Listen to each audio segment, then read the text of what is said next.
Braves fans often criticized for their lack of passion, but they are ready to go tonight. It is a pumped-up crowd here in Atlanta to watch Game 5 live. A trip to the National League Championship Series at stake. It's the Houston Astros and the Atlanta Braves. And kind of an eerie Batman movie kind of vibe here. Kind of gloomy, kind of overcast and misty. But here we go, the Braves and the Astros here on Fox. Along with Steve Lyons, I'm Josh Lewin. Jared Wright goes to the mound tonight for Atlanta. He's got to be better than he was in Game 1. Well, we got to say what pitcher we get tonight. Is it going to be the 15-game winner that resurrected his career, or is it going to be the guy that gave up 3 home runs, 6 runs in just over 4 innings? You got to remember, though, this is a guy who pitched Game 7 of the World Series in 1997 when he was 21 years old. Right. This is not the biggest game of his life. It may be the biggest game of his career, but he should have his emotions in check. Biggest game for Roy Oswalt ever. I think we can probably say that pretty certainly. And Roy Oswalt on 3 days rest. You're hearing a lot of talk about 3 days rest this postseason. Well, you know, in the past, guys have not fared well on 3 days less rest. I think the record is like 11-28 or 29 in that situation. You need the extra time, especially this time of the year. But if you think back to this postseason, Roger Clemens went on 3 days rest, should have won a ball game. So did Santana, should have won a ball game for the Minnesota Twins. Pitched well enough to win, but their teams did not win on 3 days rest. I think you can expect to see more curveballs from Oswalt on 3 days rest, and I think the Braves may be sitting on that. Game 5 tonight, it is Oswalt, it is Jared Wright. It is the chance for one of these teams to move on and play the St. Louis Cardinals in the NLCS. We'll decide who that team is when we come back.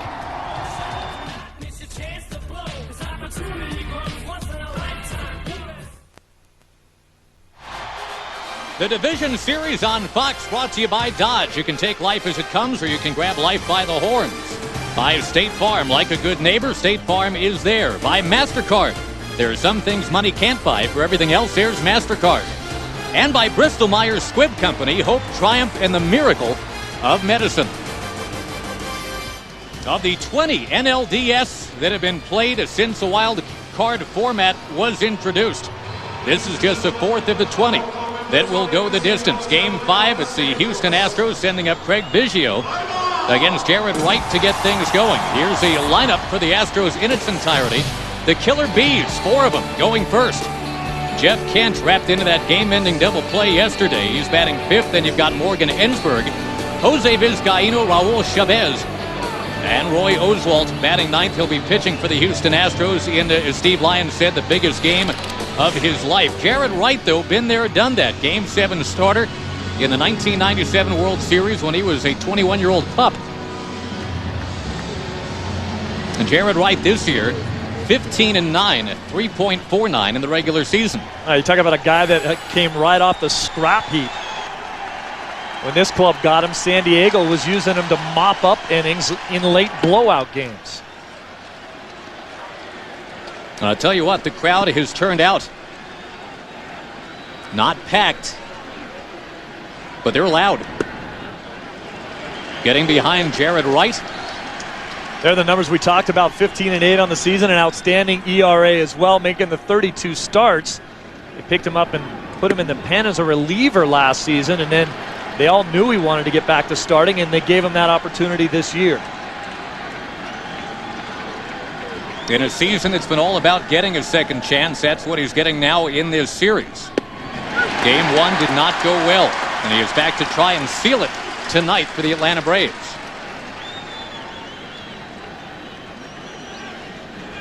Now, Craig Biggio, a 3-run home run yesterday.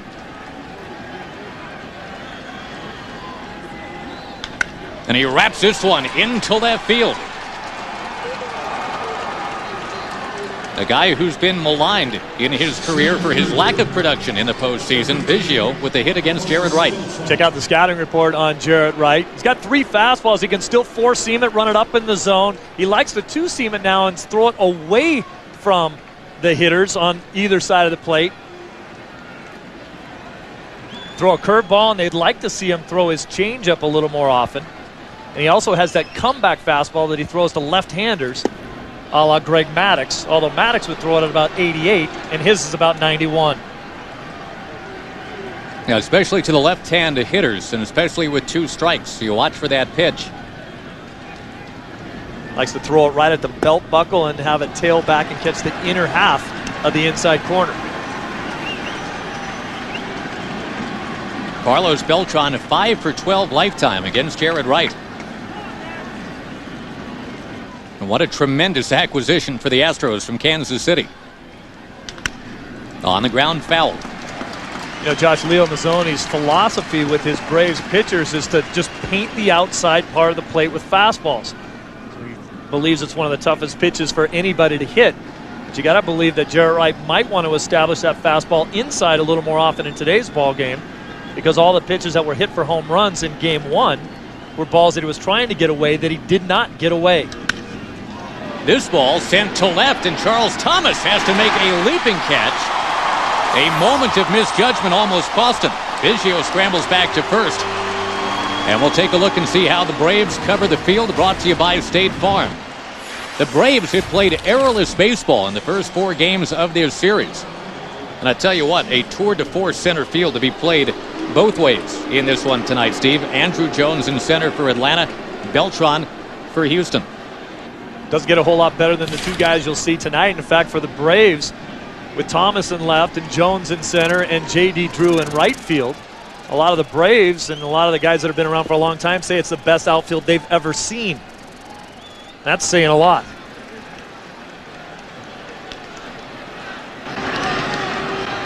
With Biggio on, his best buddy Jeff Bagwell's at the plate. These guys have been teammates since 1991, but they have never played in an LCS or in a World Series.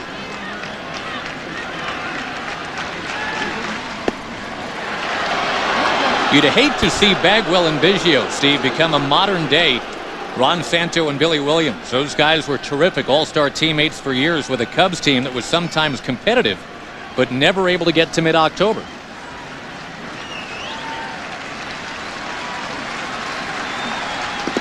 Once again, Wright at 2-0. He's been that way to all 3 batters so far. I think what you're seeing also with the Astros is a much more complete team. I think in years past, and even in the Biggio and Bagwell years, you're talking about a team that lunched up on mediocre pitching, and then when they got to the playoffs, faced better pitching staffs and were unable to do any damage against them.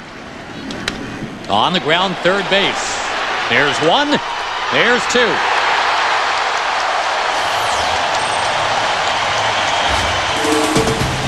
Atlanta coming in to hit. There's no score in Game 5. The Division Series on Fox, brought to you by Taco Bell, where you can spice up the night. By new M3 Power from Gillette. Feel the power of the world's best shave. And by Toyota. Choose any direction as long as it's moving forward. Some movement regarding the Atlanta Braves lineup. A lineup shuffle, which Bobby Cox unabashedly described to us, Steve, as change for the sake of change. For Call, Drew, Chipper Jones, Estrada hitting cleanup. Andrew Jones, Adam LaRoche, Giles Thomas, and Wright against Roy Oswalt, 27 years old, a 20-game winner.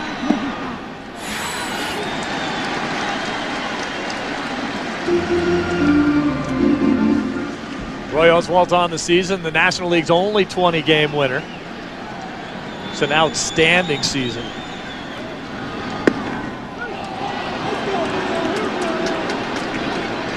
Ball and a strike to count it for Call. What a bizarre story. If the Braves win tonight, tomorrow he's heading to St. Louis.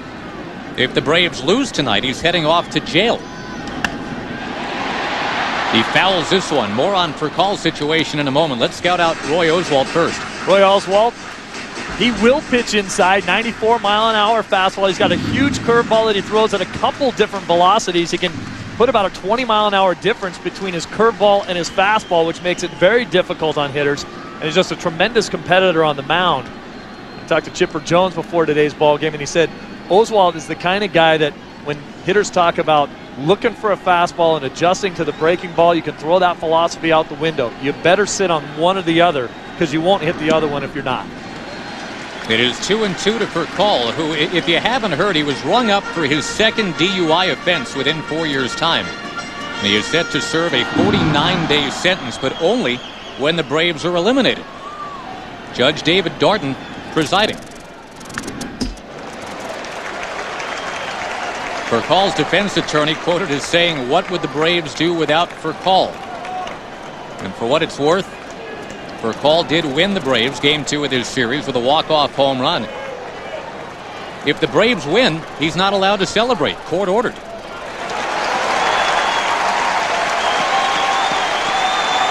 So a very strange situation in what has been a very strange series so far. Game 5 here in Atlanta tonight.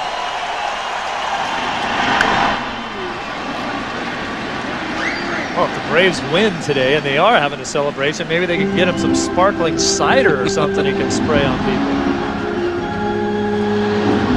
Well, there's been a lot made of the judge's decision here in Atlanta.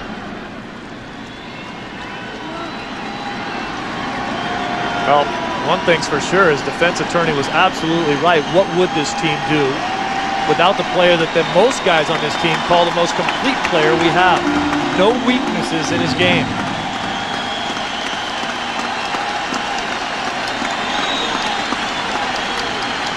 Again, the 3-2. And Furcall draws the walk. A 9-pitch at bat for the catalyst to this Atlanta engine, Rafael Furcall. State Farm presents how the Houston Astros cover the field.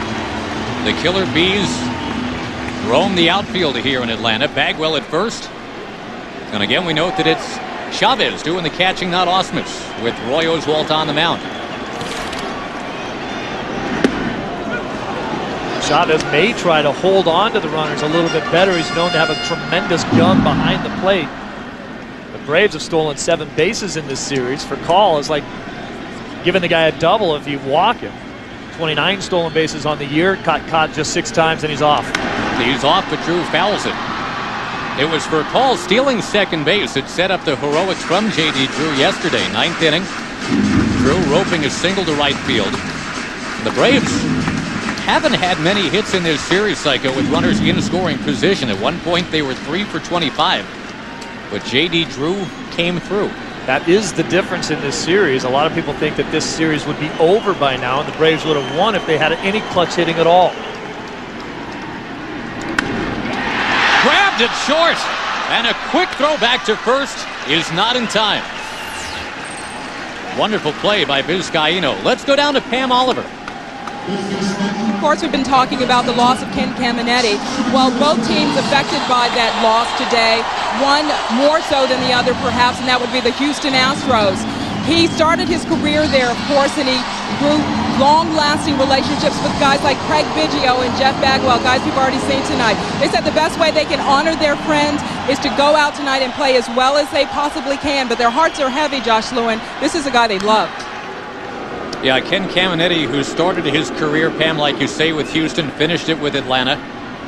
His last major league at-bat was in the division series exactly 3 years ago, playing for the Braves against the Astros right here. In that at-bat, Steve, he flied to center, and on his way back to the dugout, he jogged past those 2 very good friends. Craig Biggio was playing second then, Jeff Bagwell was playing first. Ken Caminetti dead at 41. Again, the runner goes. Chipper Jones, and it pinballs off the runner into shallow left. So Chipper Jones is going to reach, but Rafael Furcall just kicked it, obviously inadvertently.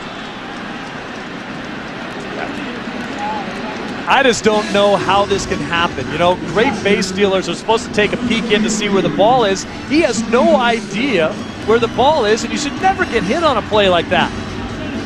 Some of the old-time base stealers would say they would never look in to see whether or not the ball was crossing home plate or not. But watch, take 3 steps and peek. That way you always know where the ball is. You don't have to rely on your coaches. A guy with his kind of speed can outrun a coach's decision anyway. That should never happen. No, it's happened twice in this series. It happened to the Astros in Game 3. Now it comes here and happens to the Braves in Game 5. Johnny Estrada to the plate.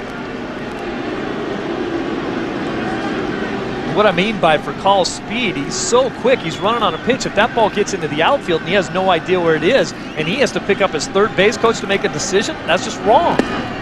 got to know where the ball is. It goes as a base hit for Chipper Jones.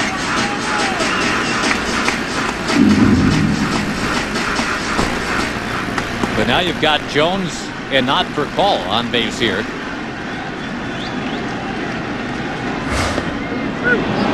Now what? Cuts the corner, says Joe Brinkman.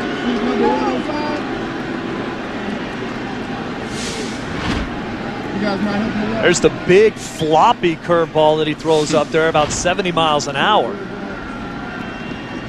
To make it an 0-2 count. Now he's further away with this one. 1 ball, 2 strikes, runner on, 2 out. No score here in the bottom of the first inning of Game 5.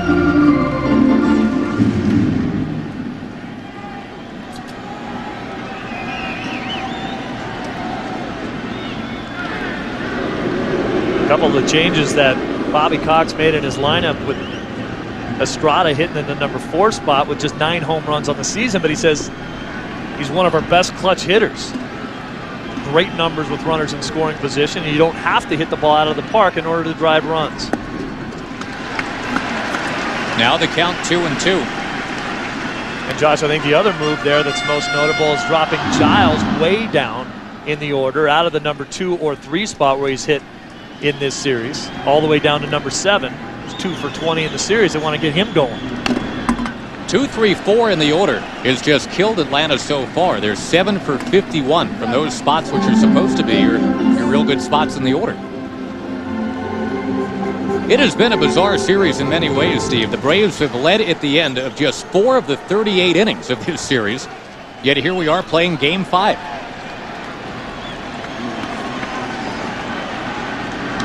Estrada smacks it to left.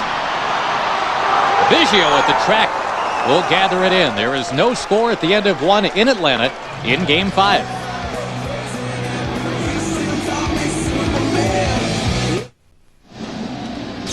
Baseball fans, grab a cold, fresh Budweiser. It's game time. Second inning in Atlanta, no score. Josh Lewin with Steve Lyons. Pam Oliver in the dugout. And the Houston Astros, 43 seasons of baseball, still looking for their first win of a postseason series. Berkman takes up an outside. Steve, the Astros have been in the postseason now 5 of the last 8 years.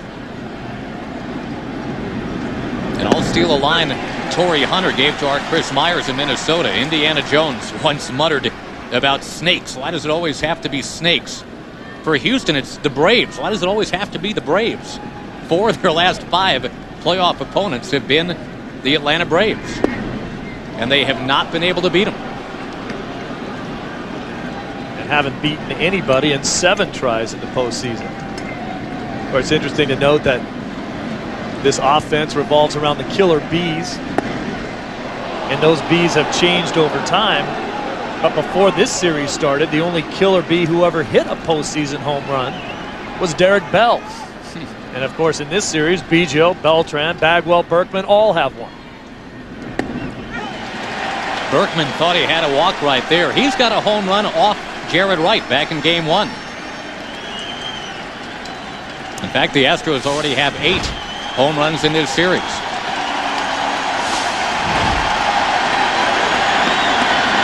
That ball is tagged into right.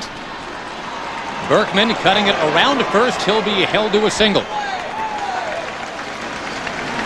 So the second leadoff single for these Houston Astros already. This is that comeback fastball that he tries to get in there, but once again, you see the location of the pitch.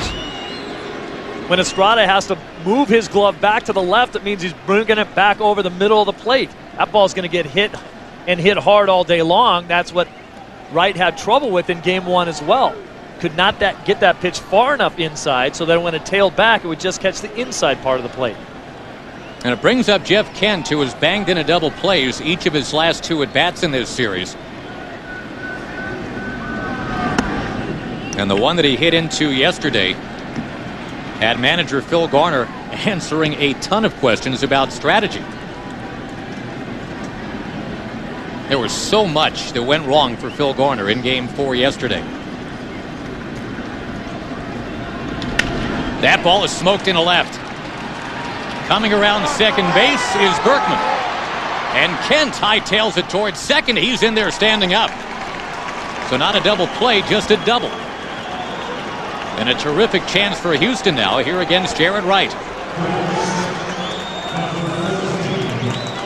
I think Berkman's hustle on that play going into second base forced Thomas to hesitate where he was going to throw. See, he looks up to throw to third, and that enables Kent to get into second much more easily than if he came up firing to second base originally. A play like that, if you'd have to run that far to the line, you got to figure the guy's going to go first to third. Your only play is at second base.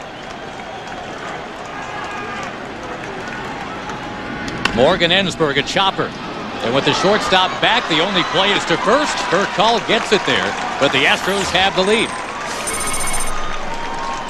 The Braves had the corner man in, but the middle infielder's back, and Morgan Ensberg cashes in. There's now a runner at third, one out, and the infield will come all the way in now. And because of that, Josh, it's not a true contact play where the guy would be running no matter where the ball's hit.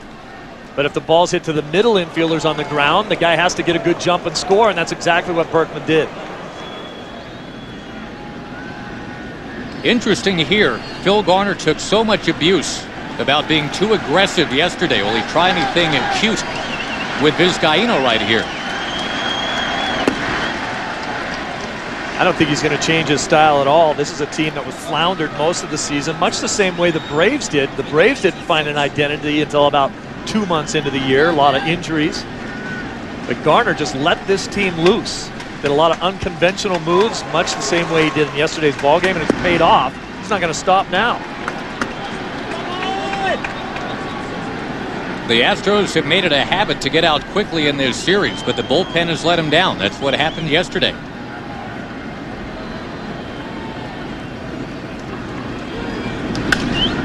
You know, Phil Garner dabbles in the oil business, Steve. If you want to get him going, ask him how he feels about the legendary oil baron Nelson Baker Hunt. The guy spent $30 million looking for oil.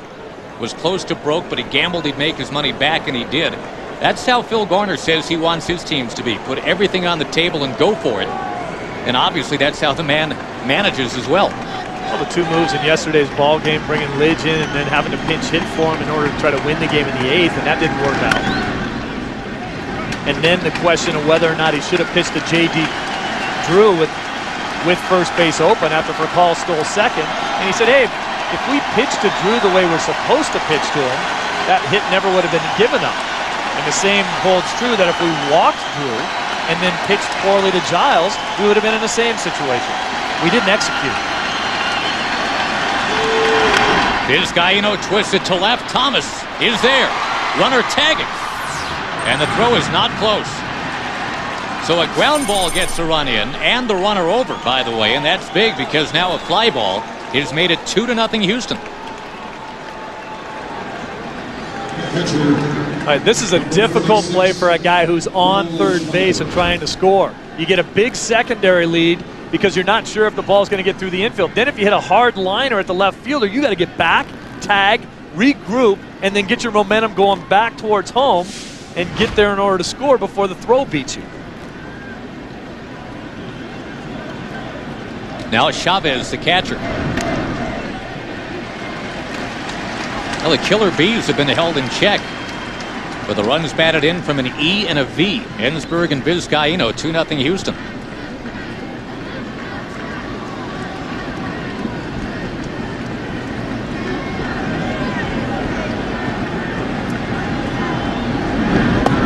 You know, Steve, since his ballpark opened in 1997, the Braves have watched an opposing team celebrate a playoff victory here every year but one. 1999, the Braves lost the World Series at Yankee Stadium. And you get the sense from these fans, as quiet as they are right now, it's like they've seen this movie before. Thing is, we're only in the second inning. Roy Oswalt on 3 days rest for the Astros. So far in this ball game, Oswalt has done a much better job of locating, and that's what you're worried about on 3 days rest, whether or not with his fastball that's 94 miles an hour, and basically a two-pitch pitcher, will he be able to locate his pitches? So far, he's done a much better job of that than Jarrett Wright.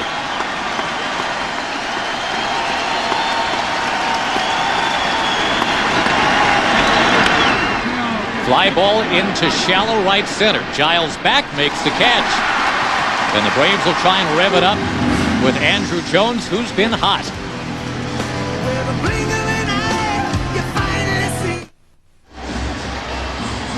So much talk in this series about pitchers going on 3 days rest. Roy Oswalt is doing exactly that.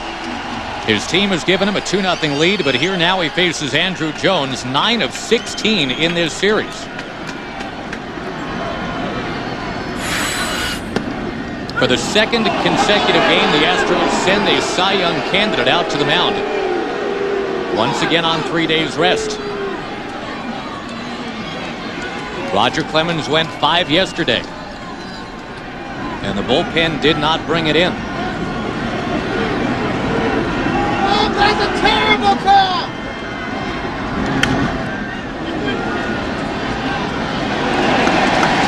As for Andrew Jones, already making his presence known in this series. Home run game 1. Another odd-numbered game, another home run. And here we are, game 5 tonight. Lifting this one way up there, down the right field line. And the ball will find safe harbor in the crowd.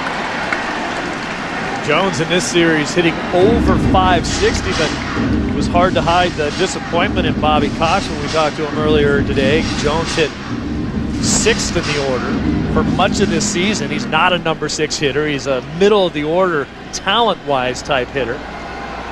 Had a terrible season this year as far as strikeouts, 147 strikeouts on the year. Cox said there were times where I wish I could hit him 9th.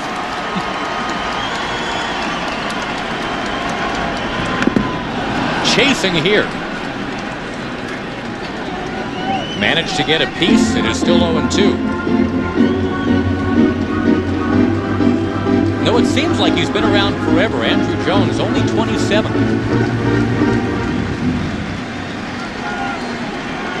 That's what Oswalt could do with you, with the differential in miles per hour between his fastball and his curveball. Past the mound slowly. Vizcaíno fires and safe the call.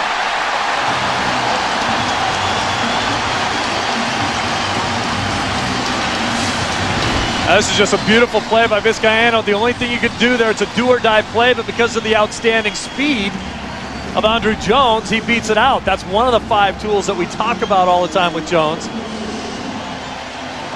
Picking him up, putting him down. That's the time for a hitter when you don't hit a ball very good, but because of the location of where you hit it, you can smell a hit. And the Braves fans know the recent history of this guy, Adam LaRoche. Jackhammered the game-tying home run yesterday in Houston. And no doubt about it, upper tank laser.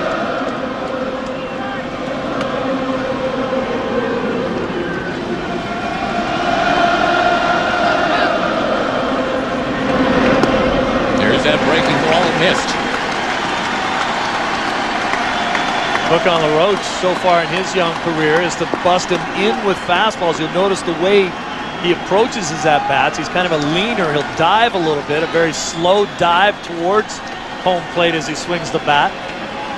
A lot of big league pitchers think they can get in on his hands with a good fastball, and Oswalt has one.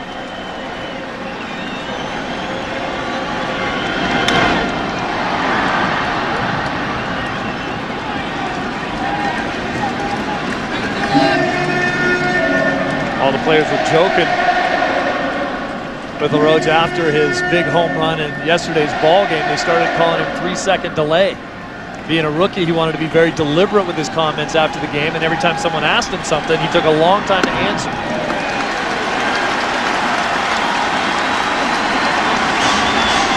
Sometimes I wish I had a 3-second delay. I know others that would agree. 3-1 the count. Braves fans not looking for a delay. They want a quick strike into the right field bleachers.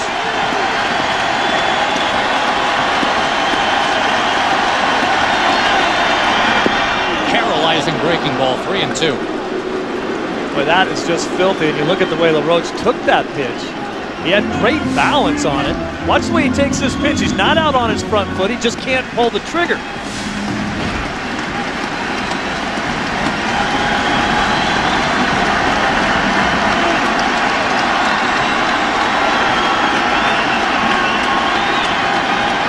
Jones in motion here. A drive into right center will come up shy of the track. A little bit under it. Let's look at the pitch sequence and see how Oswalt went after LaRoche here. First pitch fastball away, down for a ball. Then he comes back with the breaking ball again. Just mixing up the pitches. Then a fastball in. Fastball up. Go back to the breaking ball that paralyzes him, and then another breaking ball. LaRoche is on it, but just misses him.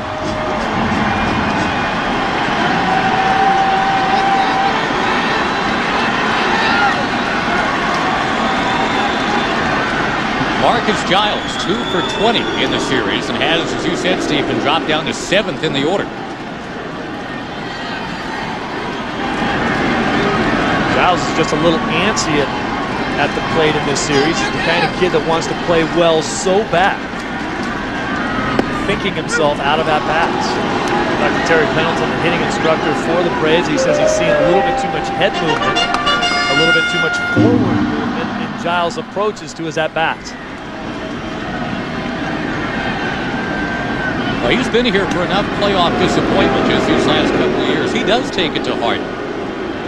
Of Atlanta's last, 15 home games in the postseason, the Braves are 4-11, hitting around .220.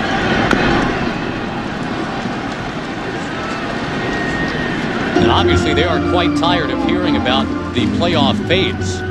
You look at all those pennants out there in left field, all the yellow ones signifying a playoff appearances. There's a red one signifying the one world championship they won. Too much yellow, not enough red. Rip and a miss. And like you say, trying to make something happen. He chased one up around his neck. Always been susceptible to the high fastball. Oswalt running that up in the zone. And then Chavez is a kid who loves to throw behind the runners. Bagwell down at first base. Got to be very aware with Chavez behind the plate. And make sure he's bouncing around out there so a ball doesn't get by him. Bagwell with a nice pick on that throw. Now the rookie Charles Thomas, 1 on, 2 out. Boy, the whole 3 days rest thing does not seem to be affecting the movement on the curveball, does it? Well, when he has a feel for it, he can throw it at a couple different arm angles, put some velocity on it, take some off. It makes it a couple different pitches. Cy Young candidates on 3 days rest have had an alarmingly similar set of Game 4 results these last few days, Steve. In Minnesota, you talked about it, Santana. 5 solid innings, the bullpen failed to hold a 5-2 lead. Clemens yesterday. 5 innings, bullpen failed to hold, guess what, a 5-2 lead.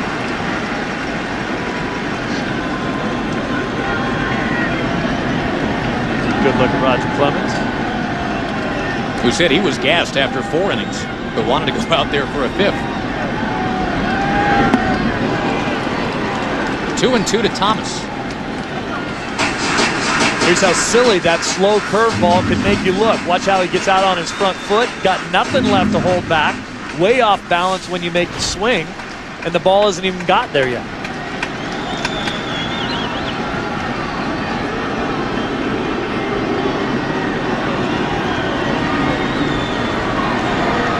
That's what Chipper was talking about. You better sit on one or the other, because if you're sitting on a fastball, you're not hitting the curveball, and vice versa.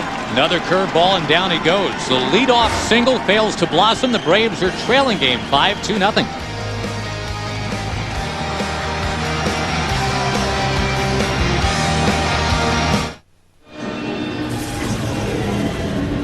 Game 5 of the National League Division Series between the Houston Astros and Atlanta Braves. Josh Lewin with Steve Lyons. Here is Roy Oswalt at the plate. He takes from his opposite number, Jared Wright. And strike one called. The Houston Astros, in their 7 all-time playoff series, are 0-7. Florida, by contrast, 6-0. The 2 times the Marlins have been in the playoffs, they've won the World Series. Houston, 7 trips, not a drop of champagne spilled on a single head of hair. They're trying to change that with a win here in Atlanta tonight. Look at both of these teams going into a Game 5 and how they've had to fight to get here.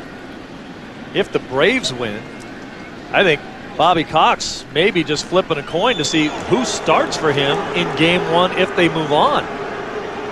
Hampton threw in relief. He's got a little forearm problem. Oswalt puts it in play. Right to the bag, 1 out. Thompson came out of a game with rib cage problems, was a 14-game winner. Ortiz started the game the other night. He won 15 games. Jarrett Wright starting tonight. Who do you go with? And let's face it, for both these teams, whoever moves on, the rotation's a mess. For Houston, it's been that way for a while. With Oswalt going tonight and Clemens going yesterday, you won't see them until deeper into the series. And the number 3 starter for Phil Garner's Houston Astros, Brandon Backey, who had 10 big league starts coming into this postseason series. Don't even ask about starter number 4. They don't know. Biggio hoisting 1 to left.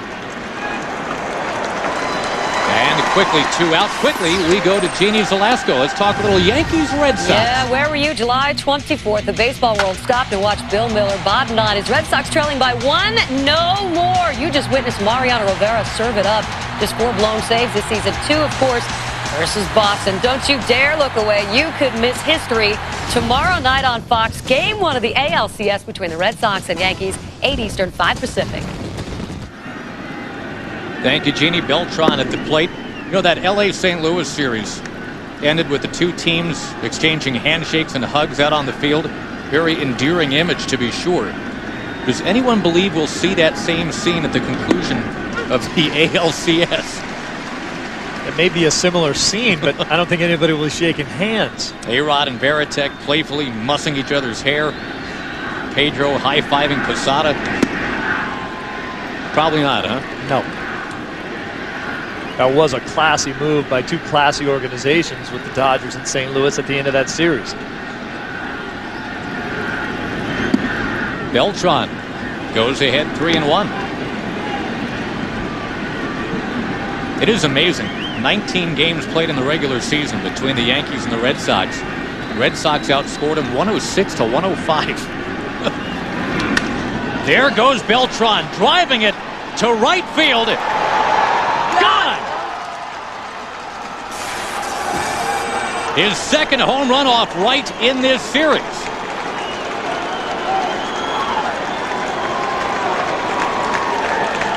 He did it to him in the 3rd inning. Back in Game 1. He has done it again in Game 5. Gosh, I think there's no time to wait here. I think you're going to start seeing action in the pen for the Braves because once again, look at location. Trying to go away. It's nowhere near the outer half of the plate. That ball's sailing back all over the middle where it can be handled by Beltran.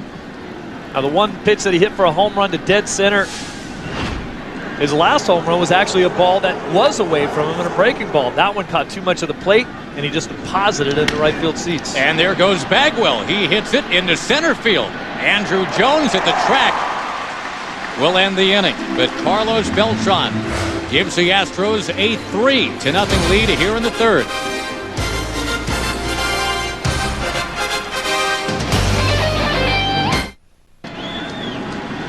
Roy Oswalt and Jarrett Wright facing each other at the plate right now.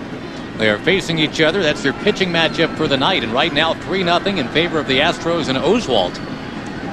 Jarrett Wright had allowed only 11 home runs all year. Biggio slides, makes a catch on Jarrett Wright, who has now allowed 4 home runs in his last 6 innings, Steve, and that is just killing the Atlanta Braves. And Biggio coming hard, playing another position this season. Catcher, second base, center field, left field, doesn't matter. He's a great athlete. Got a nice jump on that ball and had it all the way. And Steve, to finish a thought on Jarrett Wright, the Braves bullpen is deep fried right now. Yes, they are. With what, 13 innings the last 2 days, not just 2 games, but 2 days. And in Game 5, you pull out all the stops. You have to stop the bleeding if you can, but there is nobody up there right now for Bobby Cox, although Bobby said that everybody is available. Couple of quick strikes to for call. much the way the Astros don't mind putting it on the back of Roger Clemens. Bobby Cox has said the same kind of things about putting it on the back of Jared Wright. Just a big plow horse who can get it done for us, he said. But he did not get it done in Game 1.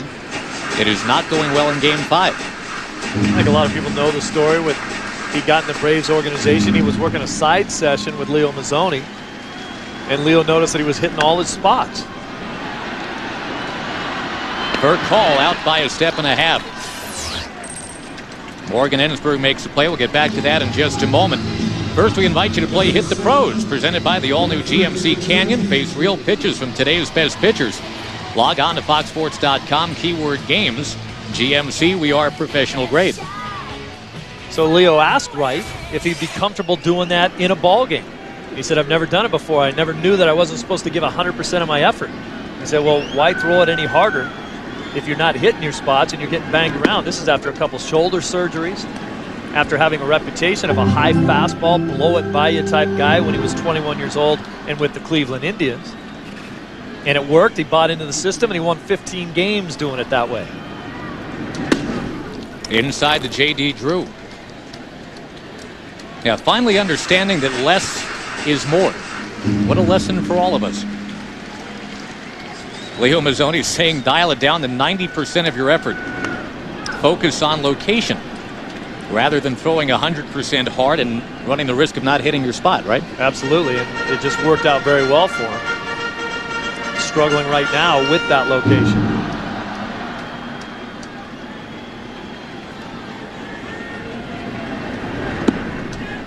Well, meantime, Oswalt, a lot of snap on that breaking ball.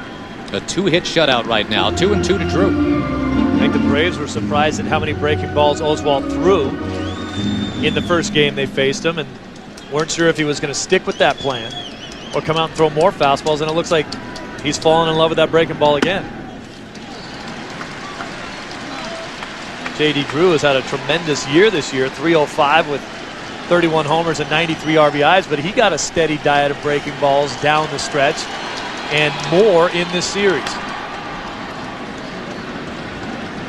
Foul balls, I would suggest to you, Steve, could be the Braves' best friend in this game. The more you pump up the pitch count for Oswalt, the quicker you get to the bullpen, which has not been good for Houston in this series at all. Right now, the pitch count at 50 for Oswalt. 51 on another foul.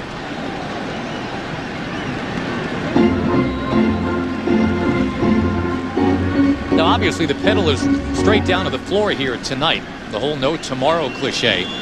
But Oswalt is not going to throw 144 pitches or anything like that. No. Yeah, I'll tell you what, I love the way he's working quickly, which to me shows a lot of confidence in his stuff. Well, there's Drew finally connecting on one of those big, juicy breaking balls. He put it right up the middle and gets Chipper Jones to the plate.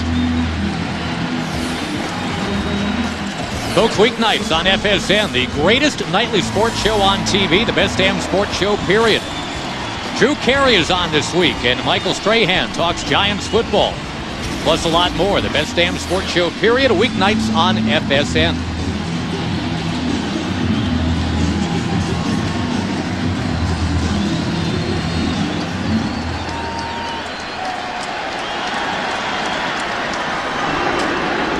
Steve, you mentioned it earlier regarding Oswalt, his one other career appearance on 3 days rest.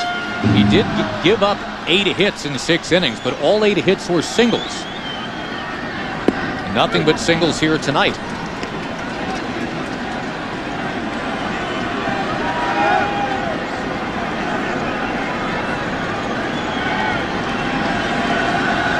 Atlanta doesn't have a runner that's made it to second base yet in this game.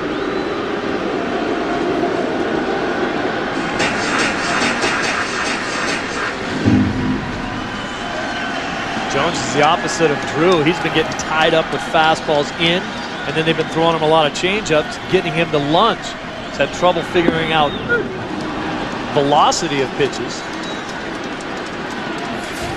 And many times in this series getting caught late on pitches.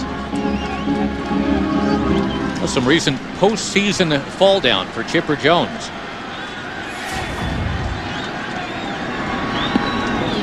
He had that bizarre base hit off of his teammate for a call in the first inning. Our great stats man Ethan Cooperson tells us there were 11 batted balls that hit runners the entire regular season in the major leagues. There have been 2 in this series. 2 too many. Another breaking ball, another base hit. The tying man comes to the plate for the Braves. It'll be Johnny Estrada. All right, this is Chipper just taking what Oswalt will give him. Not really the way he wanted to swing the bat, but watch him keep his hands back. He's out in front. He's not perfect balance here, but his hands are back. You can see back here the ball's still in this area. He's able to keep his hands back and then just serve the ball the other way. You see the balance in his swing, not all that great. If you lose the balance because of the velocity of the pitch, you're looking for a fastball, you get a breaking ball. As long as you keep your hands back, you can still do some damage.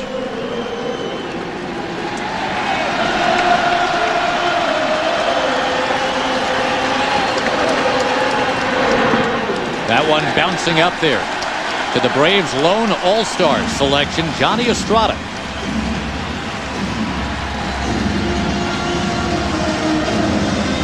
What a great job that this kid has done, and a good player that he's turned into. They made that trade with the Phillies, sending Millwood to the Phillies. I think a lot of people thought they were getting punched from the movie, the old TV show Chips.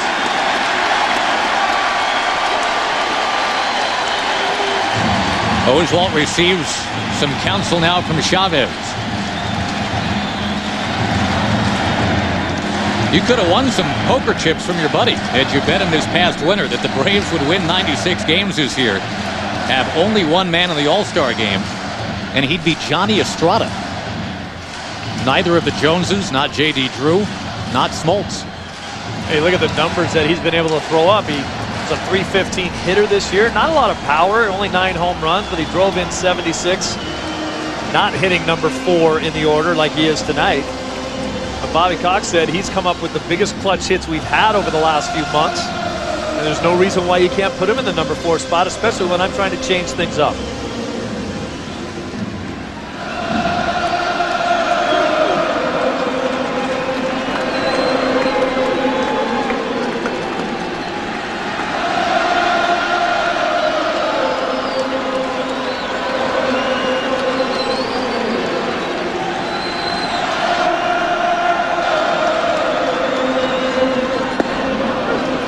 Rifled in there, 2-1.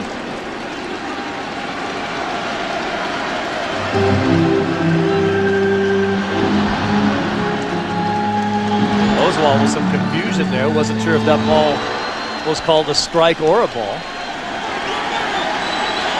Telling you, man, 2-1. Yep. Which makes him want to come back with that breaking ball. No swing, says the third base umpire, Phil Cuzzy. Hitters count. Good job by Estrada here to lay off of the pitch, and also a good job back there knocking this down. It's a second pitch that's been in the dirt, and Chavez has been able to keep it in front of him to keep those runners on first and second.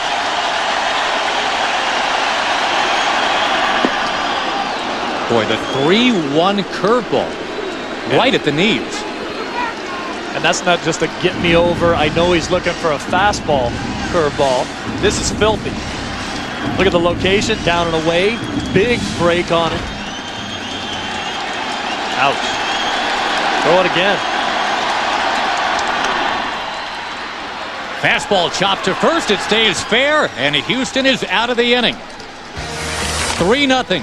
Astros in Game 5.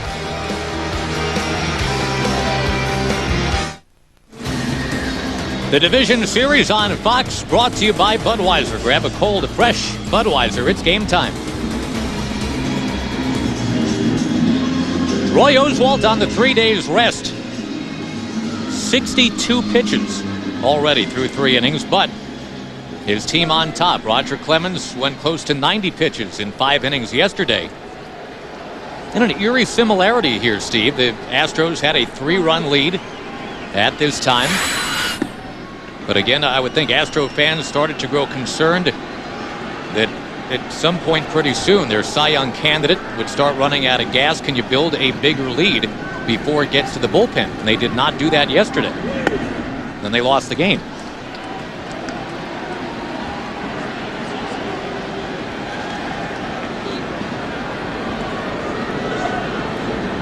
Meantime, 2-0 to Berkman. And a strike finds the outside corner. That's what Wright has not been able to do to Berkman. He's hurt him in this series by not hitting location away. Boy, he was just behind in the count to everybody tonight.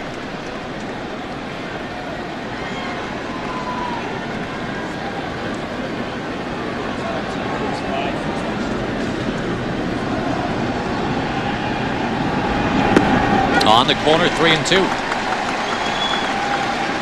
We should note that Jared Wright is playing through some pain, Steve. A twisted right ankle and a bruised left shin.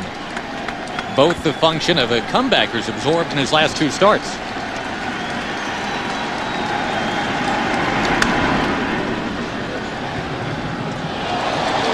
Pitching carefully to Berkman. And here's why. A home run in game 1. That was the comebacker fastball that he left out over the middle of the plate. He hasn't been able to get on the outer half of the plate to Berkman as well. Right in on his hands and busted his bat. I would think something he needs to be doing more of in this game, right?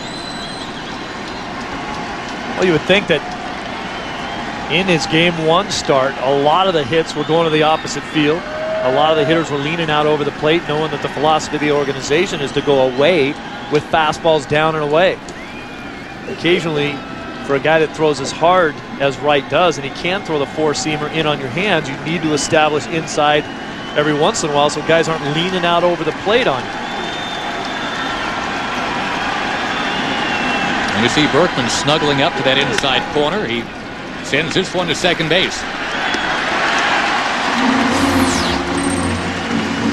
Jeff Kent coming up next.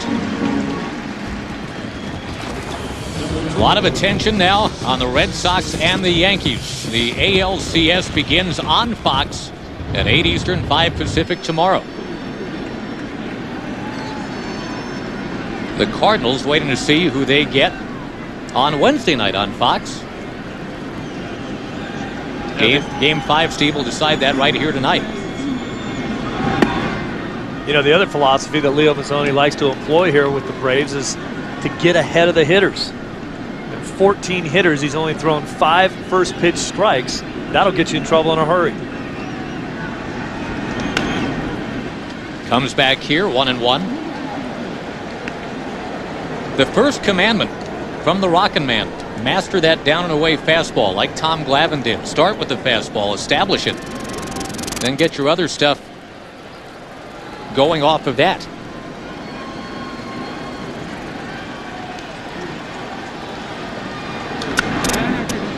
Backing out of play, 1-2.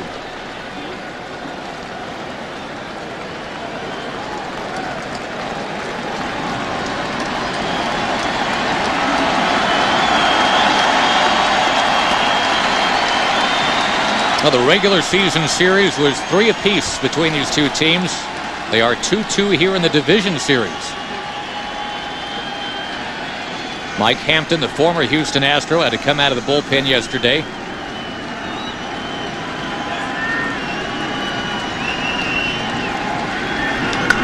On the ground to short. A bobble. The recovery. Head first slide, and they got him. Will I be the one to toss it out there, or will you? Why? Why head first? Well, it's never a good move. Sometimes guys just get over anxious. That ball eats him up a little bit, but watch the gun. Goodness, does he have an arm right there that can recover for a mistake.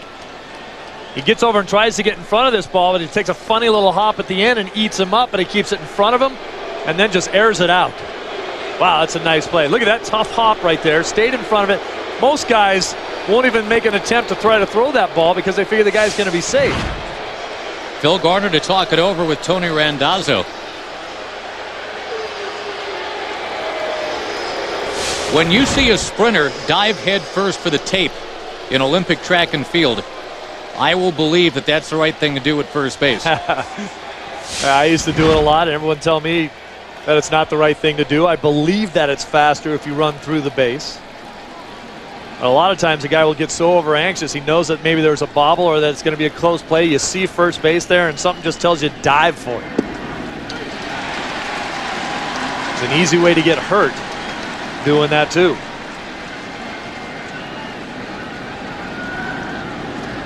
One strike the count to Morgan Ensberg. Little excuse me swing. Right. Off balance and got him. It is a 1-2-3 inning. And Andrew Jones is coming up.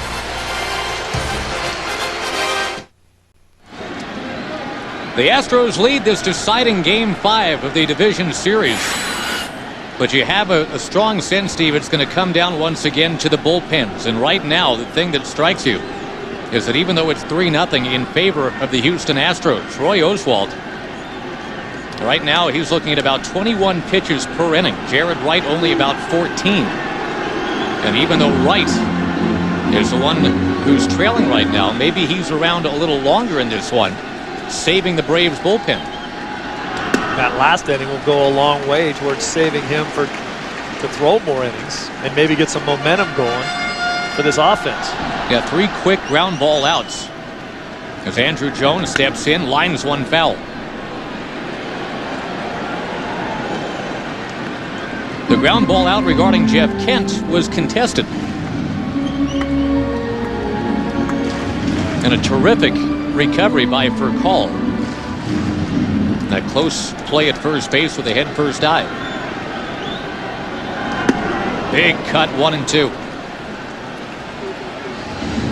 Take another quick look at that play with Kent going in. You see him already breaking down to make the slide right there. That's got to make you slower. He hits the bag with his left hand, and it looked like the throw beat him by a smidgen. And a good call by the umpire. And did you notice if there was any dirt that was in his pants, he went back to the dugout to take care of that, Steve Lyons? Yes, that's the right way to do that too. I just thought I'd let you comment on that. Yeah, the thing is, I guess if you slide head first into first base and you think you were safe, you would have been safe if you stood up.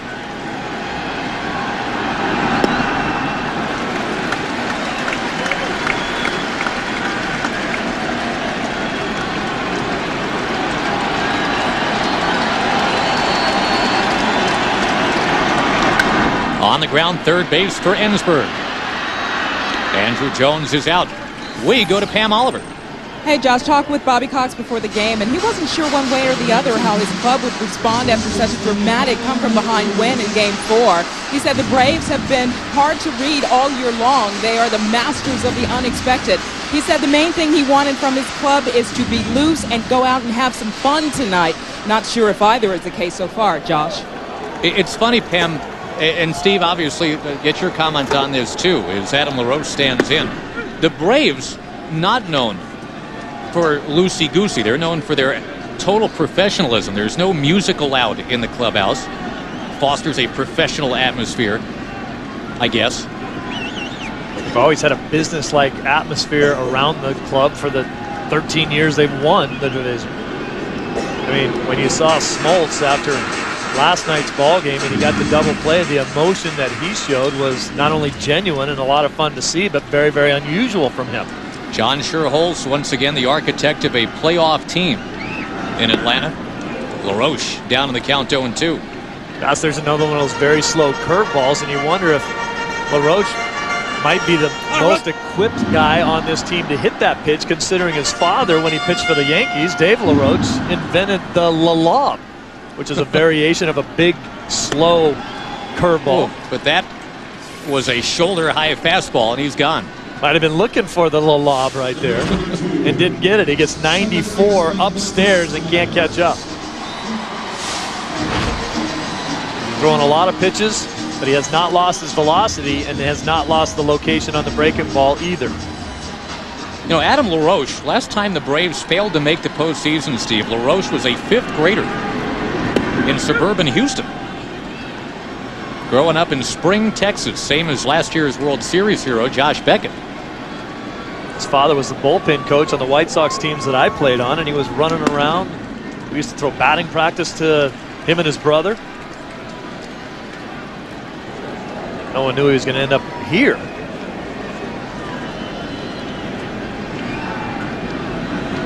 Giles takes, and it's 1-2.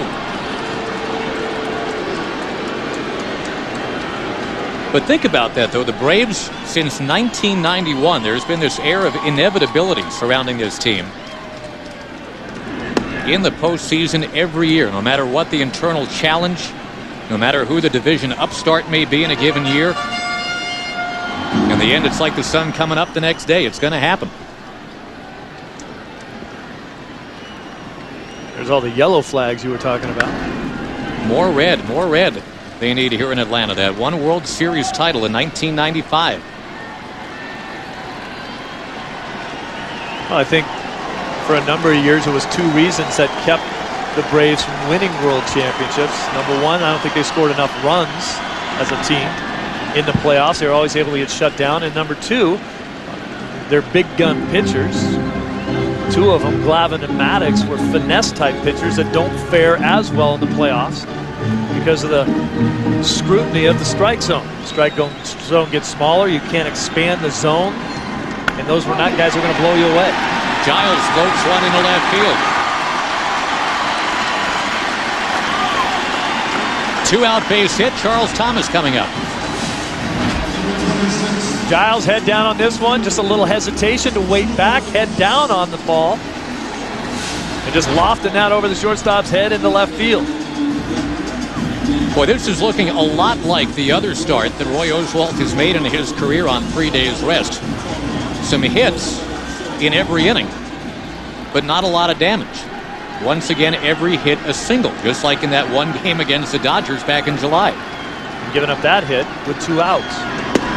And out of the bottom of the order, Thomas takes a strike. What a great story this kid is. Was banging around in the minor league organization. They had forgotten about him. They didn't have a place for him to play. Well, a guy's bio can be found on page 380 of Atlanta's media guide. Normally, when you're buried that deep in the book, you're not expected to be starting in the deciding game of a postseason series. It's like a 4th outfielder at AAA, and when someone got hurt, they put him in the lineup, and he started leading the league in hitting. Said, we better take another look at this kid. They brought him up here, and he's been an absolute spark plug, both offensively and defensively.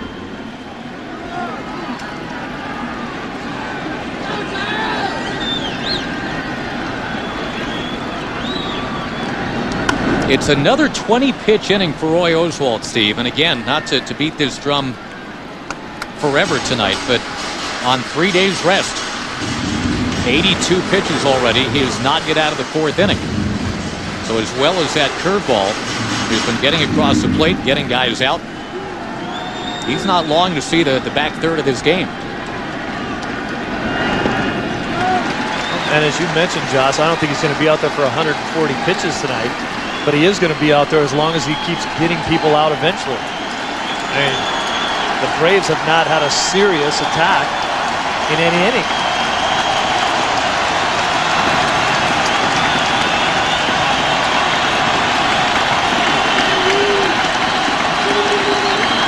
Ball 4, and the tying man coming up. It's not exactly what he wanted to do because he's going to have to throw a few more pitches, but the fact that he walks the number 8 hitter in front of Jared Wright is not that big a deal to Oswalt at all. He'll go after the pitcher now. Wright can hit a little bit, though. He's got a home run this year.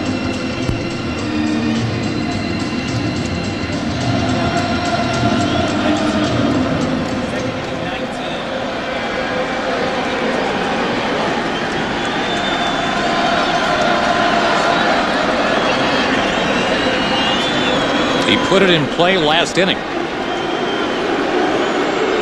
And I tell you what, if he finds a way anyway to get on base right here, you're looking at Rafael Furcal. And Furcal already with 6 hits in the series. He's been making things happen quite a bit. Chavez wanted to go out there and discuss pitch sequence with Giles on second base to make sure they're not relying signs, and just to figure out if you just want to pump fastballs in there. So far, that appears to be the plan. 0-1.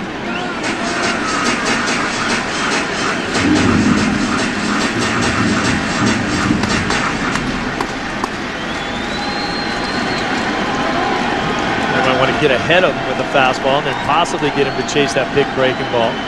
Oswalt throws more breaking balls for strikes than a lot of guys to throw the breaking ball, but to right, I don't think you have to. Well, it's been one of each to get to 0-2. Chipper Jones does have a couple of hits with runners on base for the Atlanta Braves. No one else has one in this game.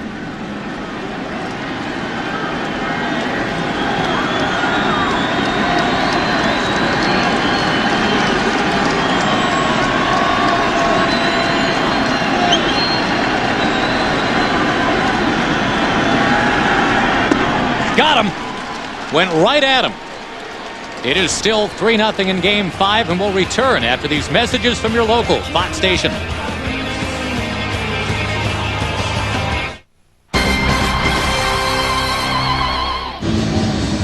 The Astros lead here in Game 5 in Atlanta. Beginning this weekend, Oscar De La Hoya and the next great champ are bringing an all-new episode to their new home on FSN.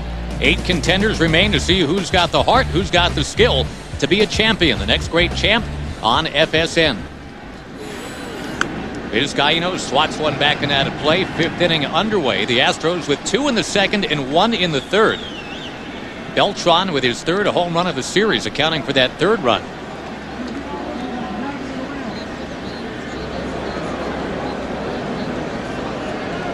Roy Oswalt doing the rest. A 5-hit shutout.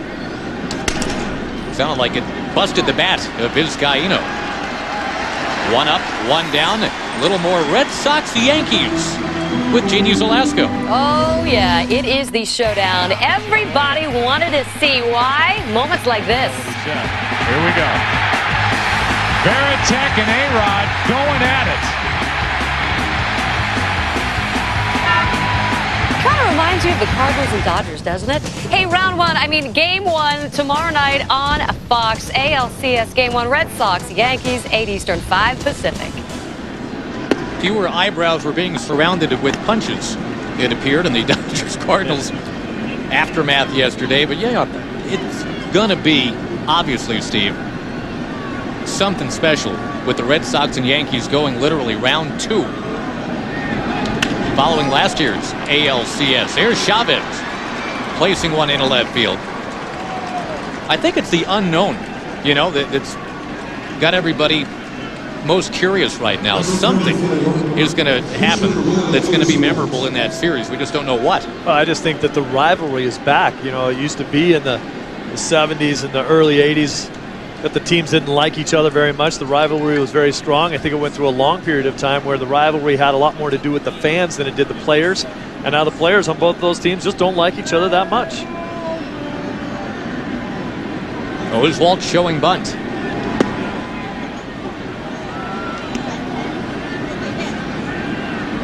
Again, the pitch count much more manageable for Jared Wright. Even though he's trailing 3-0, he is more likely to be in the game longer. But both teams having a tough time with the bullpen of late. Oswald's got to get this bunt down to the right side of the infield.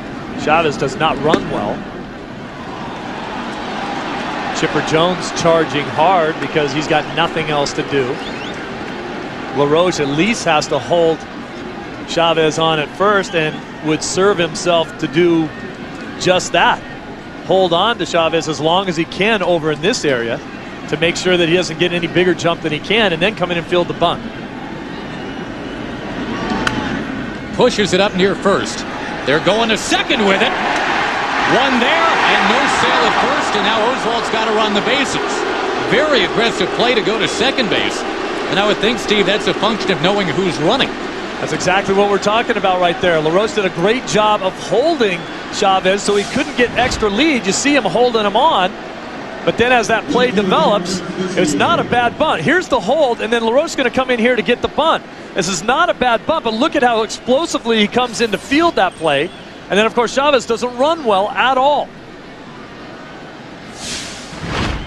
And now Oswalt has got to run the bases.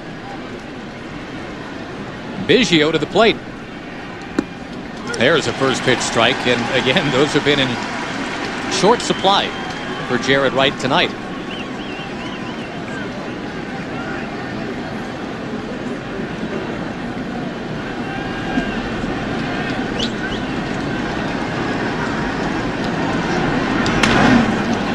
tip towards short. And the short way to end the inning. It is still a 3-0 lead for Houston in the decisive Game 5.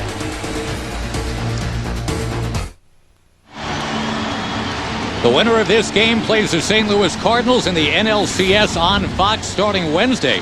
Budweiser's Fantasy Player of the Week is waiting, Albert Pujols. Log on to foxsports.com. Keyword Fantasy Baseball. Tonight's game brought to you by Budweiser. Grab a cold, fresh Budweiser. It's game time. Time right here for Rafael Furcal to become a true leadoff hitter. Work the count, find a way to get on base somehow. I'll tell you what, so far, Rafael Furcal, through 2 at-bats, Steve, coaxed 12 pitches from Roy Oswalt. A walk in the first, he grounded out in the third. Swung at a pitch right there. That was out of the strike zone. If you want to get him back into this ball game, the lineup might only turn over one more time. You might only get one more shot at it if you are Furcal. Get on base and give your middle of the order guys a chance to jump the yard here and get right back in. Furcal jumping on that one, drives it to right field, and Rafael Furcal hits it out.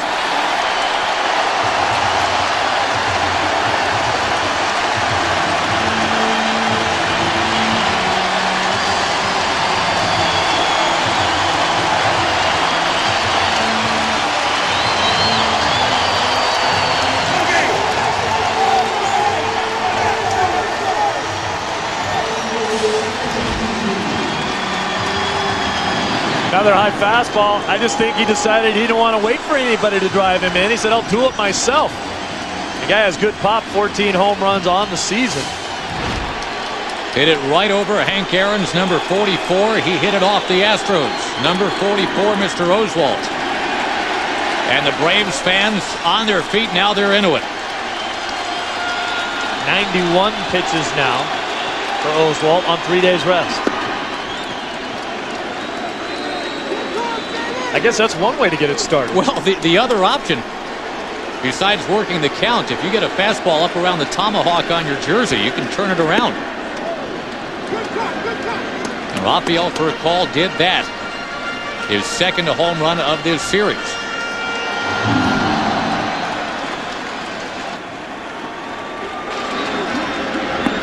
J.D. Drew just kind of leering at that one, said no. He takes it to 2-2. There is no action in the Astros bullpen. Oswalt about to throw his 95th pitch. And it's a curve that missed. I think in tonight's ball game, that's where you start to worry about it a little bit as you look at how many pitches per inning. He's had outstanding command of the breaking ball today. Good fastball. But that fastball was what you just saw get hit out of the park by Furcal that came up in the strike zone. If he loses location on the curveballs, when he'll start getting trouble. Drew has seen a steady diet of nothing but breaking balls in this series. Now the fastball chopped and picked, and he's out.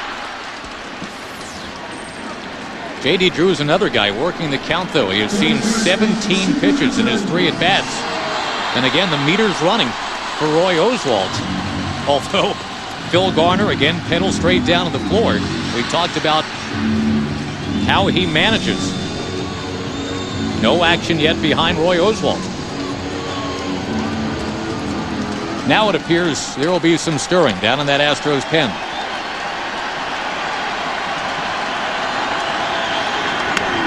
Chipper Jones into right. 2 away. That is not working the count.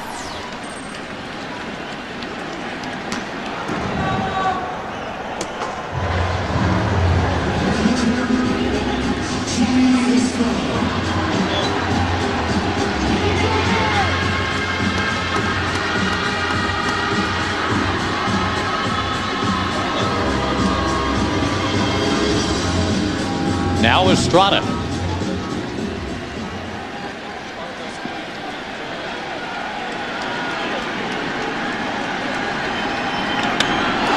Johnny Estrada sails this one into the crowd.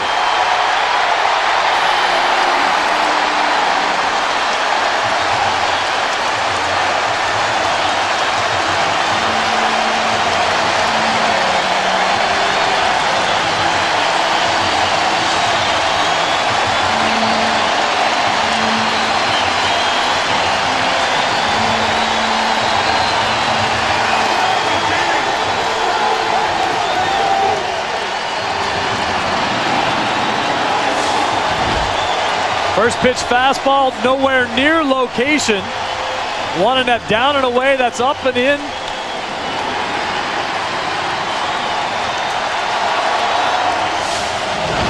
Once again, the Atlanta hitters being very, very aggressive. Chipper Jones swinging at a first pitch, flying out to right field. Next hitter Estrada, first pitch hacking. Oswalt at the point in this game where he's just trying to get ahead and then he can go to work, and the Braves don't want to let him. Suddenly he's allowed 2 home runs in the last 9 pitches. Gallo and Harville are in the bullpen. And you got the hottest hitter in the lineup stepping in now. That would be Andrew Jones.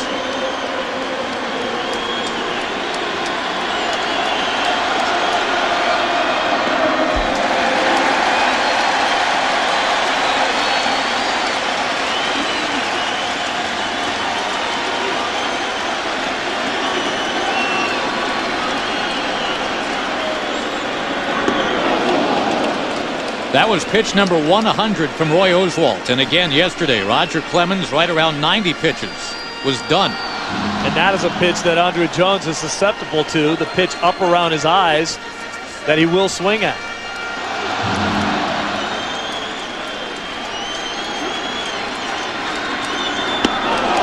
Bends him back.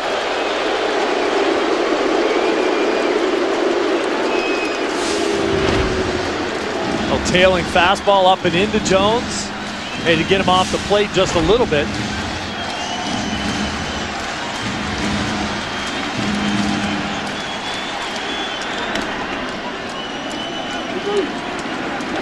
We talked about it earlier, Steve, even though it didn't look good in the first third of the game.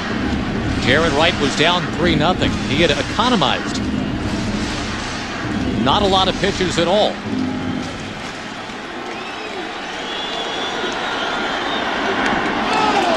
The Astros bullpen is standing by right now. And Oswalt not out of the 5th inning. Of course, we all remember Andrew Jones as the guy, the youngest player ever to hit a World Series home run in the '96 series against the Yankees when he hit 2. Towering a fly ball is foul. It's kind of amazing when you look at the talent that he has and what he's been able to accomplish already in his young career. When he was 15 years old, he had no interest in playing baseball.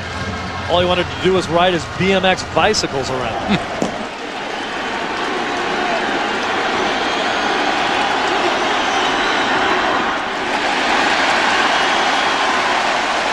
Boy, more and more, they're willing to take that breaking ball.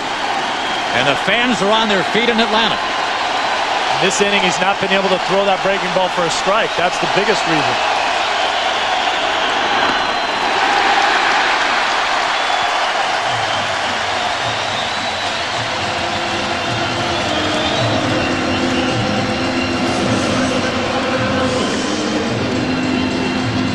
Andrew Jones, another guy who has averaged 6 pitches seen per at bat, helping to float that pitch count up tonight. So you've got the lefty in the bullpen. You've got the lefty coming up right here in LaRoche. The Braves have been the more aggressive team on the bases in this series. Andrew Jones could still fly. Boy, again, Phil Garner opens himself up to some second guessing here, I would think, Steve. If you've got the lefty ready, why not bring him in against LaRoche, who's been hot?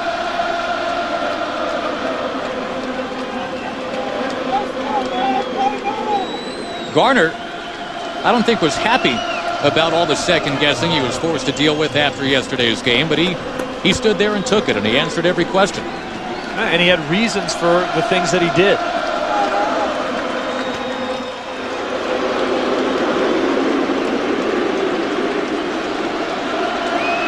I go by Garner's mustache. When it's going right, it's kind of perked up. It's been real droopy the last couple of days.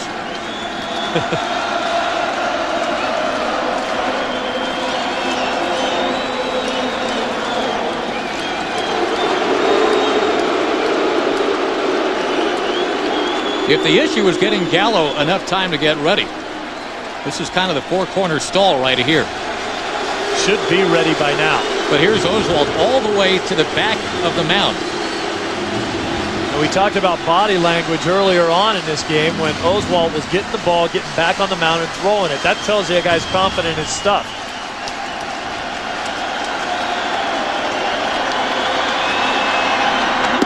Boy, he just powers it by him. This ball is by LaRoche before he gets a chance to swing at it. Big dip in his swing, that's right by him, up around the numbers. It'd be tough for him to catch up with that pitch.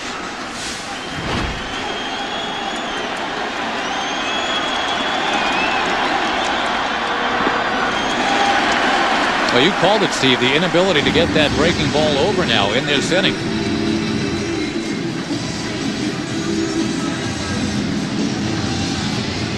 Well, when you've been throwing breaking balls all day long and being effective, and then all of a sudden you can't get it over the plate, and you've thrown 100 pitches, your fastball isn't as good anymore. Estrada jumped on it, Furcal jumped on it.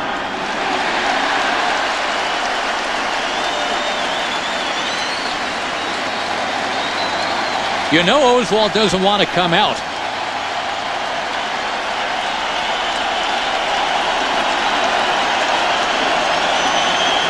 They have left him in to face LaRoche. It is 2-2. And the curve is walloped into center. Not quite enough. The escape. But damage done. It's 3-2.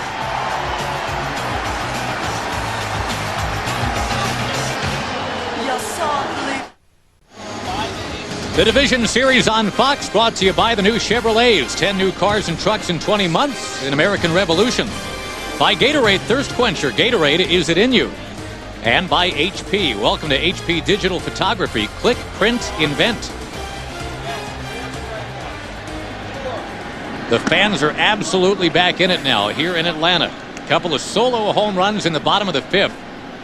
Roy Oswalt up to 111 pitches. And as Beltran cowls one off, I tell you, Steve, number 111 barely stayed in the yard. Adam LaRoche had a chance at his second home run in the last 2 days. On one of those pitches that his father made famous, a big slow looping curveball. Beltran lines it out of play. Oswalt is done, it would appear.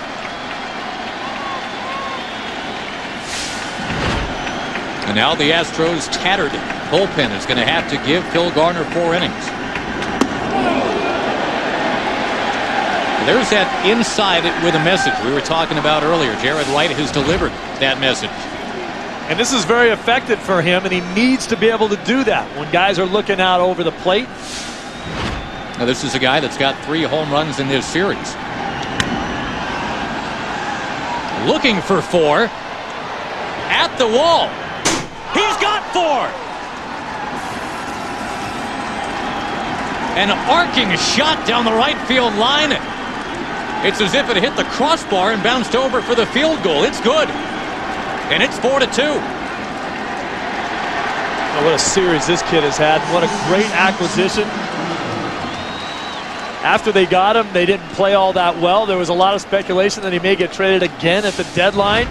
He went in as a purpose pitch and then tried to get back in there again, and this ball sails back out over the middle of the plate. He's been hurt time and time again in his 2 starts with that pitch. The message was sent. I guess it wasn't received. Right after the brushback, out it goes. I think it was received. He said, I don't like that. Pulled a Reggie on him. Knocked me down and I hit the next one out. Now away to Bagwell. Carlos Beltran has set an Astros and now National League Division Series record, 4 home runs in a series. 2 of them tonight off Jared Wright, 3 off of Wright in the last 6 days.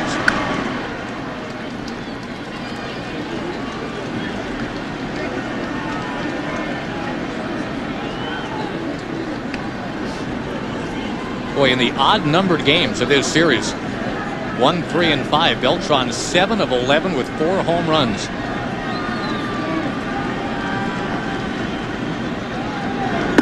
Now inside to Bagwell. Oh, what a difference for Jeff Bagwell in this team as well. Between the first and second half for Bagwell. A lot of whisperings around Houston that Bagwell's bat had slowed down. He was having trouble catching up with a good fastball. Not anymore. Strike 3 to Bagwell. Let's get you back to the Beltran home run, his second of the night. Listen to it off the bat and then listen to it hit the wall.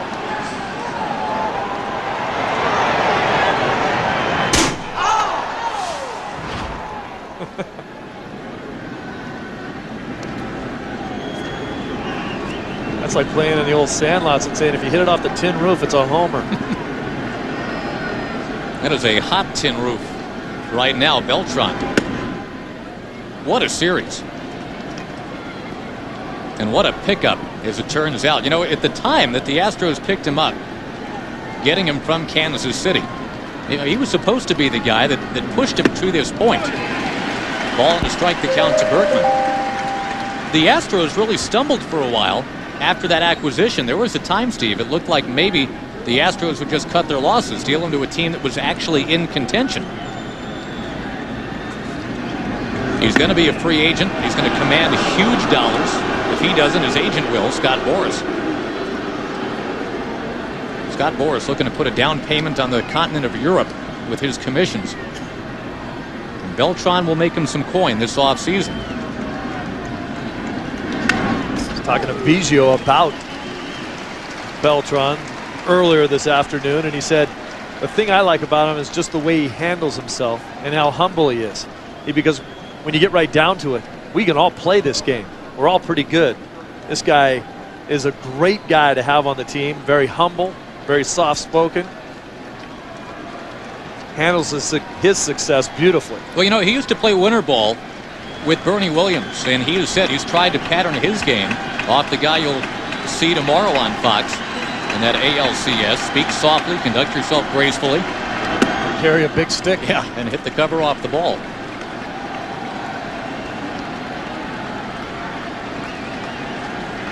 The other thing the Beltran home run has done is it has rendered this crowd stone silent here in Atlanta. Now the walk to Berkman.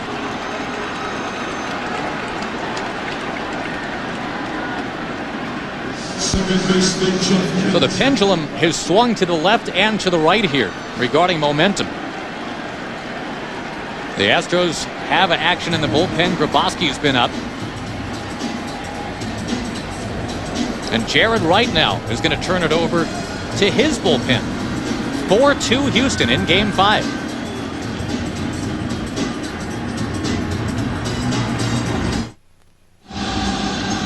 Kevin Grabowski is on to make his 5th appearance of this best-of-5 series. It is a 4-2 lead for the Houston Astros.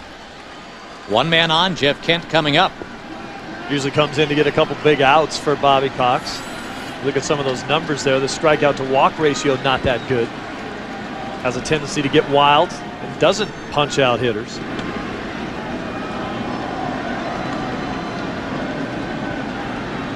This is a game that has featured 4 solo home runs for Colin Estrada in the bottom of the 5th. Beltran with both of them for Houston. His job is to come in here, try to sink the ball down and in on the hands of Jeff Kent, try to hit a ground ball to short for the double play. Kent banging into a double play to end Game 4 yesterday. One of the most dissected playoff games I've ever seen. All the moves that were made, everybody has an opinion on what Phil Garner should have done when. Look out. Fouls it off his foot.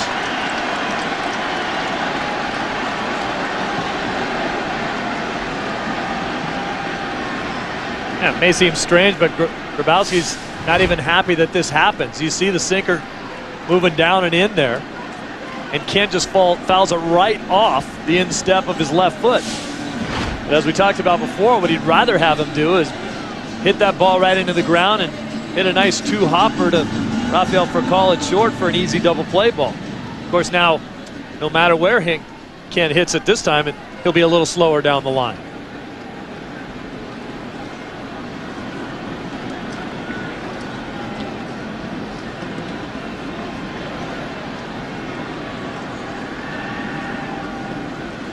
Kent already with a double in this game.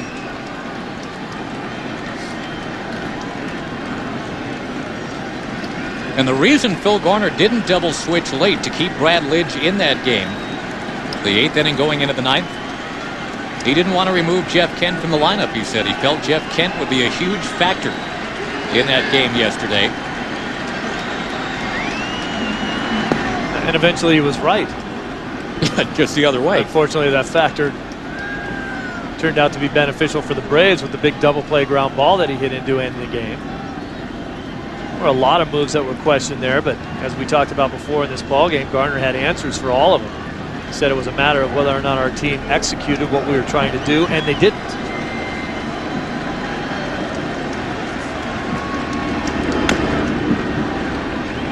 Phil Garner took over in mid-season for Jimmy Williams, who, remember, used to coach here in Atlanta under Bobby Cox. Jimmy Williams still has the keen baseball mind that he had when the Astros hired him. Drayton McClain, the owner, decided we need a little bit more passion, more backslapping, a little bit more of an upbeat approach than what Jimmy Williams could provide. In there! And that's it for Kent, who's now had issues with the first base umpire and the home plate umpire in this game. He went in on him the entire at-bat and then just painted an outside fastball on the corner that just froze Kent. Great job of pitching. You know, add to your thought there, Josh, too, about Jimmy Williams and the respect that he still has in that clubhouse. It's not like the team was in total disarray as far as not getting along. They just weren't getting it done. And many of those players in the clubhouse that still respect Jimmy Williams as a baseball man to the utmost. Ensberg at the plate. And yeah, whereas Williams is kind of quiet and shy, Garner is a pocket full of fireworks, and I think that's what Drayton McClain wanted.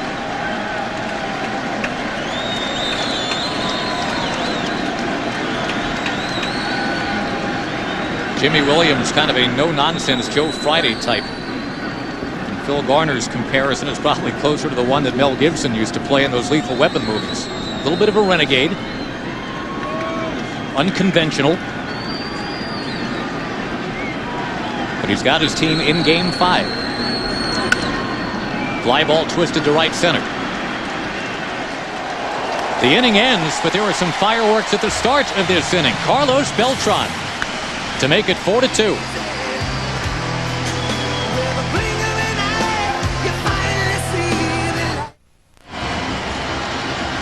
Well, yesterday, Chad Qualls and the 6th inning was a bit of a toxic mix. A lead was coughed up. Here he is, though. 6th inning, take 2. Astros 4 and the Braves 2 in game 5.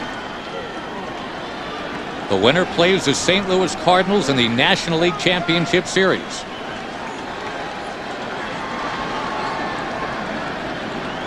Marcus Giles will take down and away. I think this is a great move by Garner to get him back in the game. Qualls was such a big part of their stretch run. Look at the numbers that he threw up for him. Obviously, coming in after Clemens and giving up the big home run to tie the ball game wasn't something he wanted to do. Get him back out there. So far, so good. Kent with the backhand. You know, when you talk to the Astros about their run, get into the wild card situation, I asked Biggio, I said, could you guys feel it coming? Could you smell it coming? And he looked at me and said, man, you'd never smell a 36-10 coming. He said, we were playing out of our minds. It just all came together, and we won game after game after game, and of course all the wins at home as well. This is going to be a tough play. Thomas is out, and he trips over the bag. Bobby Cox will come out to argue.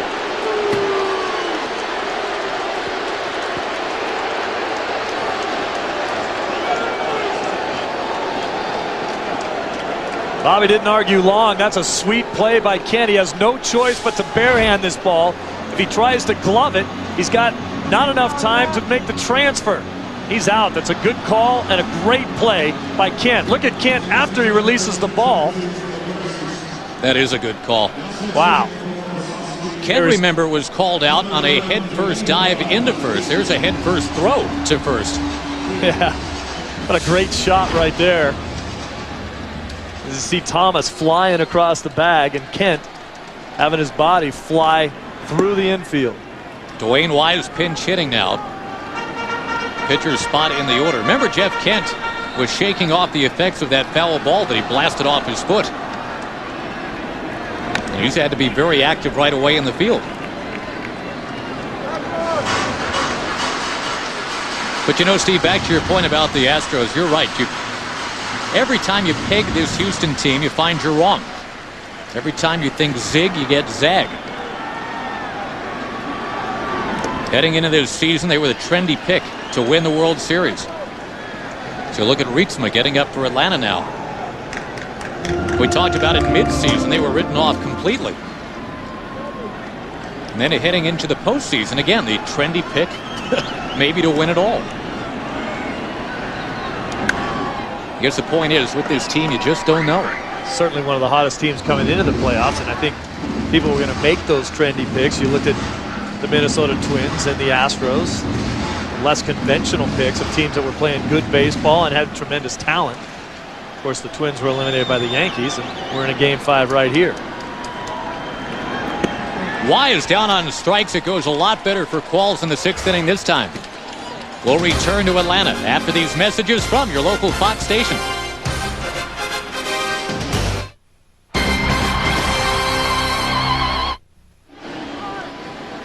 If Atlanta's going to pull this off, Steve, if they're going to rally and advance, they will have gotten close to 18 innings in 3 days from their bullpen. Chris Rietzma comes on now. Jared Wright could not get out of the 6th inning. Grabowski came on, got a couple of outs, and now Rietzma. We touched on the problems that the Braves are having right now. Ground ball past the mound. It'll squirt right into center field. Jose Vizcaíno. Just his 2nd hit of the series.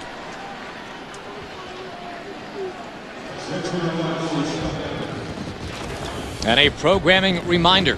The Red Sox and Yankees get it going again on Fox, 8 Eastern, 5 Pacific tomorrow. A memorable ALCS last year, and now the encore. Yeah, Josh, we were talking about the starting staff of the Braves and how they're hurting a little bit. Hampton's got a forearm problem. Thompson with the pulled ribcage muscle. Ortiz goes last night's ball game. Jarrett Wright tonight. Who do you throw in Game 1? And all the number of innings that the bullpen has had to endure here in this series. How do they regroup if the Braves move on? And a similar situation for the Astros. You wouldn't see Clemens and Oswalt until games 3 and 4. Yeah, you might have to go in with Brandon Backey and Pete Monroe. I think the Cardinals are licking their chops right now, no matter who they face. You've got a couple of teams that will get through this exhausted. Somebody comes through, you're right, to face the Cardinals. The other team can take until mid-February to catch their breath.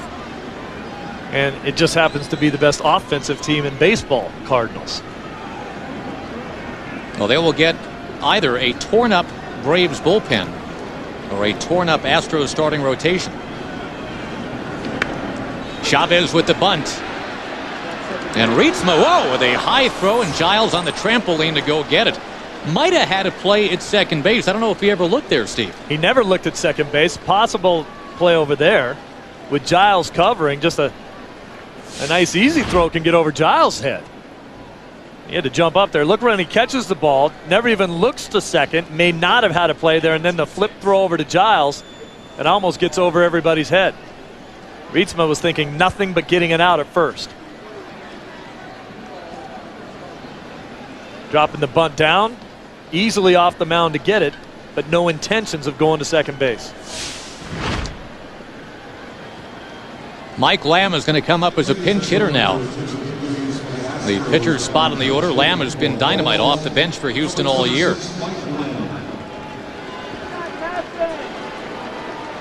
As we talk about the Yankees-Red Sox LCS coming up, Mike Lamb this past January, Stevie's thinking, wow, I've been traded to the Yankees to compete for that third base job, and then in February, A-Rod gets traded to the Yankees. Competition over. And he ends up moving along to the Houston Astros. 14 home runs and about 270 at-bats. Not bad. It's a good year, and they're very versatile off the bench, are these Astros. With Lamb and Palmeiro and Lane. Not a lot of pop, but all guys that can put their bat on the ball, move runners around, and get a big base hit for you off the bench.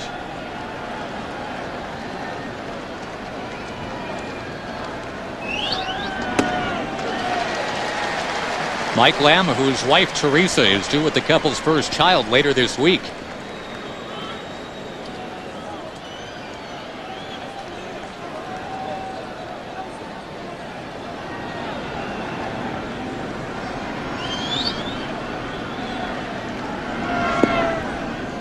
Picked out of the dirt, 2-1. Gallo again gets up in the bullpen. The Astros took the lead 2-0 in this one with a couple of runs in the second. Beltran hit the first of his 2 solo home runs in the third. A couple of solos from the Atlanta Braves in the bottom of the 5th cut it to 3-2. Beltran went off again, made it 4-2, and that's where we are. Lamb skies one. 2 down.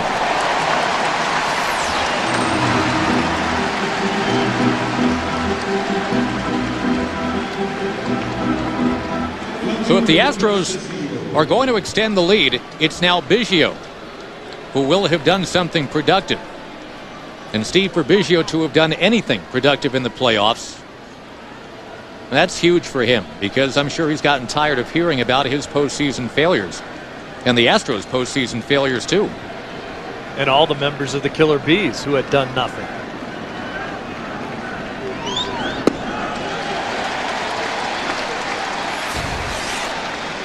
Such a solid player in a 17-year career. That's just the definition of a gamer. Hadn't really happened for him in the postseason, though. He's down 0-2.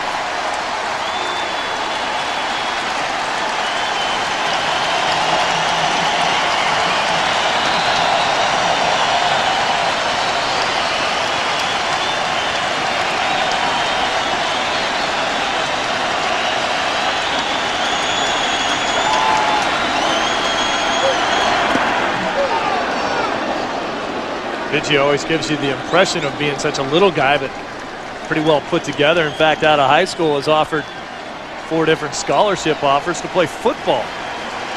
Boston College, Syracuse, Penn State.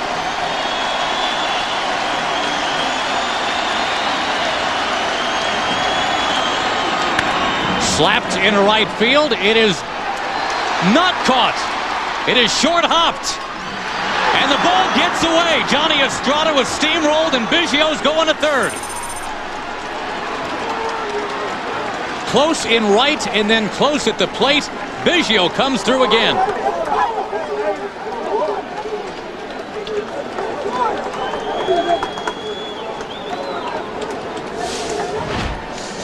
This is J.D. Drew coming in, clearly short hopped that ball, took an extra step to get it out of his glove to get it home, and then Estrada just gets hammered at the plate when he tries to catch it by Vizcaino. Similar to the play that we saw in Game 4 of the Yankees series. However, on that play, Henry Blanco should have moved out of the way, and the ball got past him because he had no chance of making the play at home. This one was a much closer play at home, and Estrada had to keep his ground. Beltran, who was homered in each of his last 2 at-bats. And the Astros get that tack-on run with a 2-out hit from Biggio.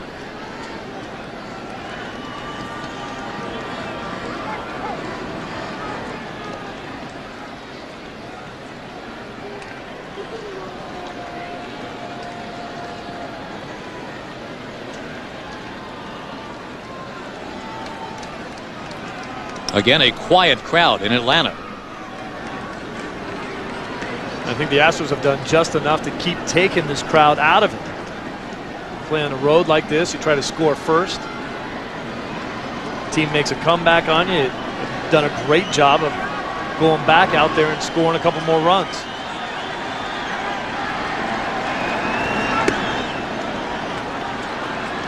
Well, the Braves did rally from this exact score yesterday, down 5-2. They would end up winning it 6-5, and that's why we're sitting here tonight.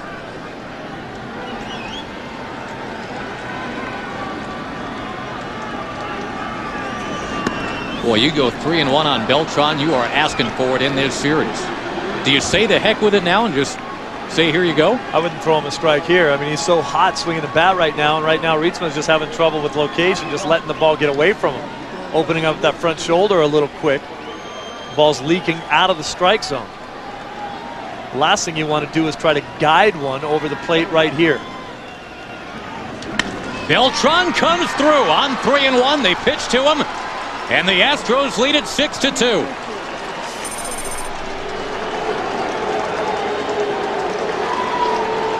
With the right-hand hitting Bagwell on deck, it got to 3-1 to the lefty swinging Beltran, and Beltran some more damage. Great discipline by Beltran, just staying within his game plan. It's just amazing that on a national stage, everybody's finally getting to take a look at a kid that everyone talks about as being one of the top 5 players in the game. Spent so much time in Kansas City where no one paid attention, and then early in this season when he got over to the Astros and they weren't playing well enough, nobody really cared. And now just doing it up in this division series.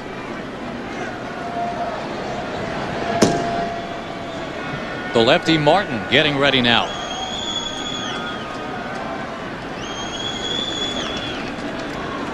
Well, you talk about being on the big stage, Steve. Until tonight, the Astros were pretty much the not ready for primetime players. Their last 18 postseason games, 17 were played in the afternoon.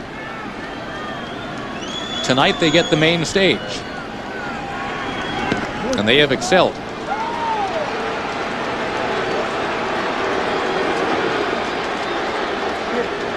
Winner advancing to play St. Louis in the National League Championship Series.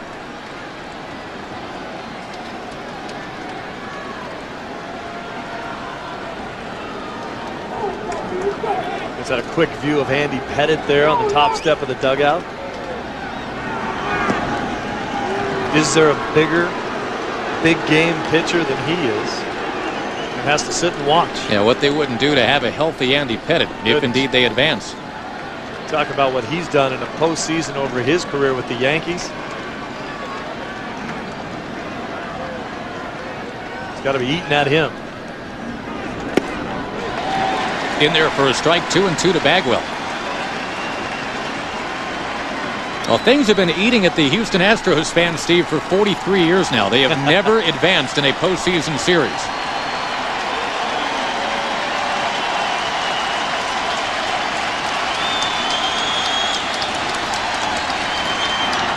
Jeff Bagwell tees off and he drives it in a left. This ball is going to go, Jeff Bagwell!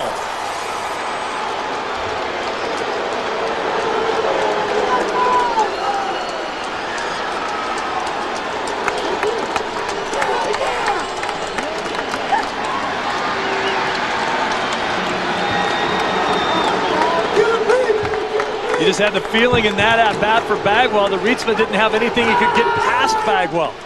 He saw too many pitches, and too many of them were the same pitch. Not necessarily in the same location because Rietzman couldn't locate as well as he wanted to. But here's just another fastball up in the zone. Baggy doesn't miss that one very often. 3 more Houston homers tonight. They've got 11 in the series. And closer they come to that first playoff series win. It is 8-2 in Atlanta.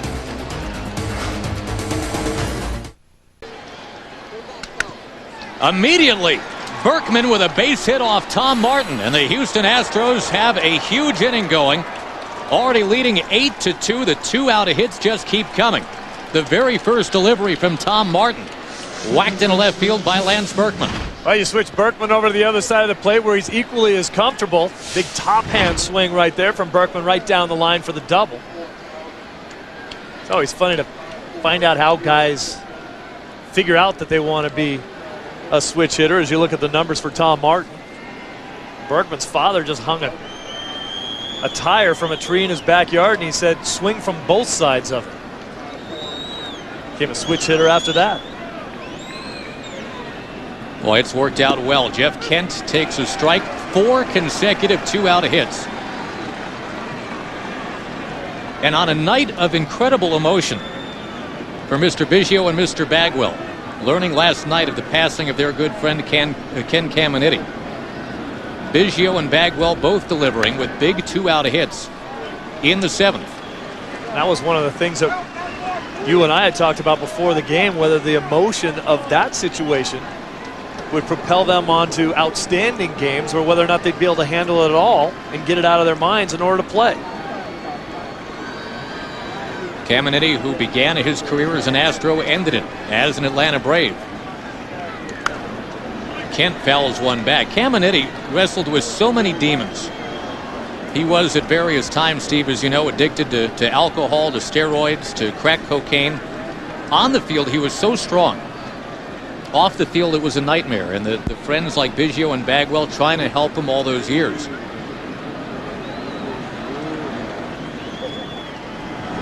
Line shot foul by Kent.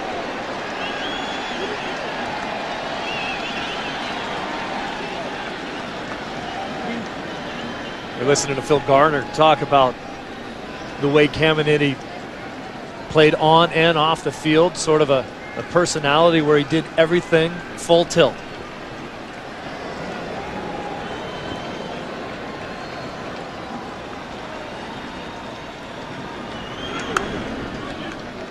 Houston is certainly in the best spot they've been in trying to advance. They have had leads before trying to win series.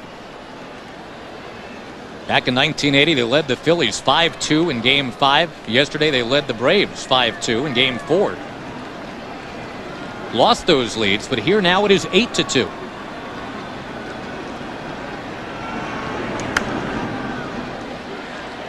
In the history of this franchise, Steve, 6 times they have played a game that would have clinched a postseason series. All 6 times they've lost, including that heartbreaker yesterday.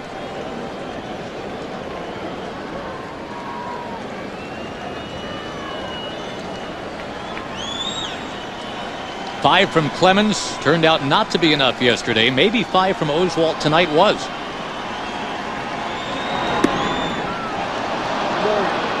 If you're the Astros, and anybody who comes in to throw for the Astros now just has to make sure they come in and throw strikes, keep the ball down, keep the ball in the yard. You get out of here with a win, and you're on to the next round.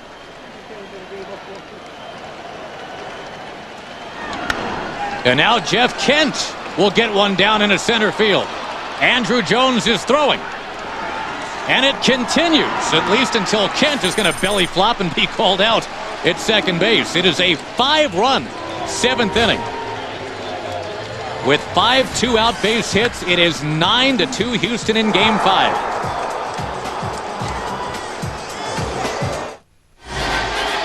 The Division Series on Fox brought to you by Goodwrench. You can find Mr. Goodwrench at all GM dealers nationwide. By Radio Shack, you've got questions, we've got answers. And by Nike. Well, Steve, I don't know about you. It was 4-2 at the end of 6. And I'm thinking, well, if the Astros are held off the scoreboard in the 7th, the Braves come up in the bottom of the 7th with the top of the order, and maybe they get it going. Instead, 5 runs, all with 2 out in the top of that 7th inning. 9-2 Houston, and here's Mike Gallo. Gallo lefty out of the pen, did a nice job for Phil Garner as well. As you talked about the timing of those runs scored, all with 2 outs, and with the top of the order looming after Furcal had dragged this Braves team back into the game with a home run in his last at-bat. Furcal with a base hit to left. We go to Pam Oliver. All right, Josh, I'm here with Drayton McClain. Drayton, in the dozen or so years that you've owned the Houston Astros, have you ever seen a team so capable of such gutsy outputs on any given night? Well, this has been the most unusual for about 7 weeks. We didn't play good in May and June and July, and in the latter part of August and September, it's been just remarkable how well they've played, and this is a must-win game, and they're sure playing good at this point. You must have been sick, though, when your team lost an opportunity to clinch this thing at home and be able to advance, but so far so good tonight. Well, that was disappointing, but I've been in baseball for 12 years now, and I know it's never easy. The game is never over, and with a great team like the Braves, it's still, even though we got 2.5 innings to go, it's going to be a great contest the rest of the way. Now, Phil Garner took some criticism for his moves yesterday in game 4, but tell me what you like about his managerial style, why you stick with him, why you wanted him. Well, I like his spirit. We have a very capable, highly talented ball club. We have a lot of highly veteran players and a few young players. And when Phil came in, he put a lot of enthusiasm and can-do attitude, and I think a lot of confidence in our players. And so it has been most helpful to the team. And you're seeing the results of that tonight, Josh. Thanks a lot, Drayton. All right, Patton, thank you. Yeah, Drayton McClain, known for asking his players daily, are you ready to charge? Are you ready to be a champion, he says. Mr. McClain might be getting his answer on national TV tonight. I think Garner put it very well, too, by saying that the veteran players that are on this team certainly got to the point where, hey, it didn't look good for them, but they never absolutely gave up on the possibility of coming back to win the wild card. And they started putting things together, and they started playing good baseball, and then they made that run at home. Everybody was believing. It was a 19-game home winning streak that was finally stopped yesterday.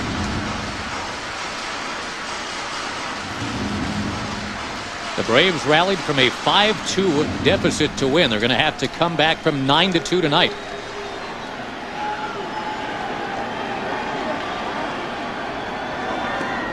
And that's a start. It's 2 on, nobody out.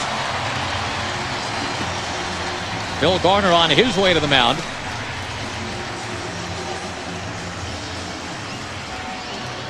We quickly go to Jeannie Zalasko.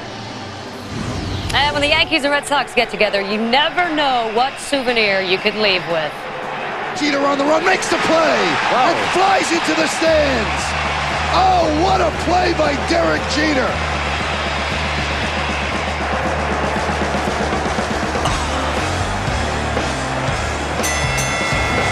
Lacerated chin, bruised right shoulder, bruised right cheek, all in a day's work versus the Red Sox. This knockdown drag out round 1 tomorrow night on Fox, 8 Eastern, 5 Pacific. I was not aware of that. Thank you, Jeannie. Hey, we are. I think everybody in baseball is excited. Maybe not in Minnesota. But Red Sox, Yankees, unbelievable theater. Well, after last season's matchup, the way that came down to the final out. And one of the best rivalries in all of sport.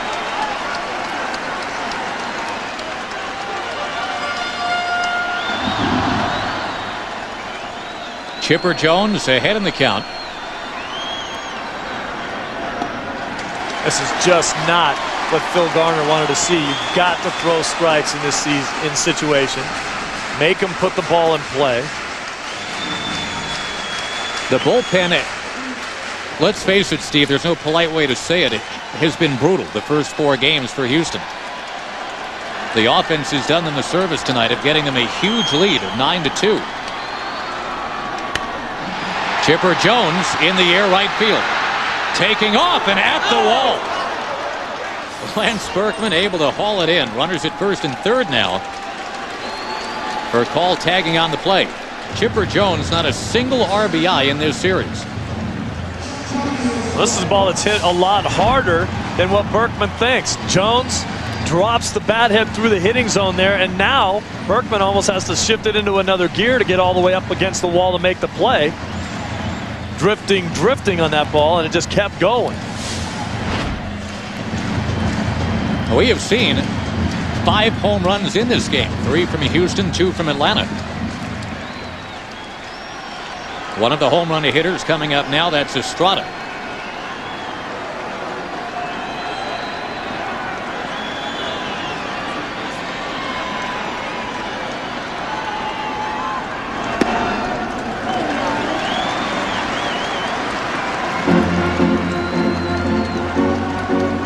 Oswalt, the starting pitcher for the Astros, 111 pitches on 3 days rest. Made it through 5 innings barely.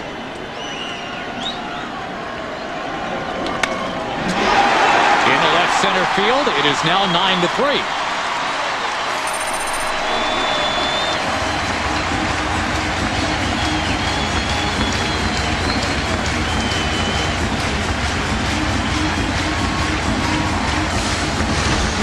Well, if you're ahead in the count, you can sit on that fastball right about knee high.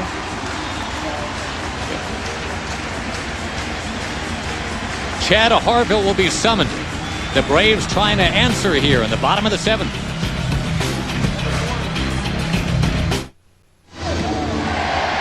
It is a threadbare bullpen for these Houston Astros, but they'll have to get a workout tonight. They'll need 4 innings total.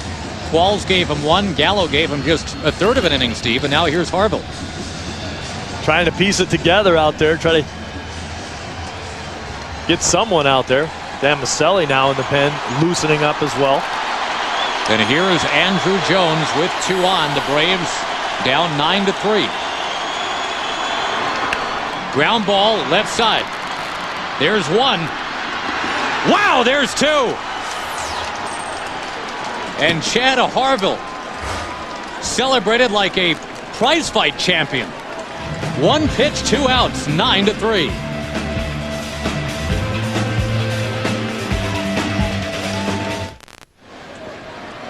Juan Cruz comes out of the bullpen in what's turned into a nightmare for these Atlanta Braves in Game 5.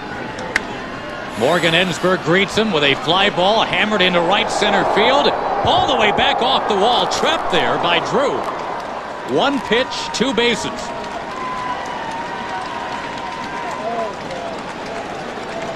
J.D. Drew was not playing very deep in right field and almost made a great play out of this on Ensberg. Was not really respecting Ensberg's power to the opposite field. Gets a great jump on the ball. Now starts circling a little bit and trying to make the play right at the wall. Can't get it. Traps it there for just the double. Ensberg, of course, with 25 home runs last season, just 10 this year, and only hit 3 in the first half. Drew was thinking, I don't think he can hit it over my head. Here is Vizcaíno. The Astros actually now 6 for their last 6, Steve. Remember, Kent was thrown out trying to stretch his single into a double. That's what finally drew the curtain shut in the top of the 7th. And the second largest crowd ever at this field, we are told, 54,068. They're very quiet. That's a huge walk-up crowd. They had only sold 30,000 tickets as of yesterday. So what, 24,000 plus said, let's come see if the Braves can get this thing done.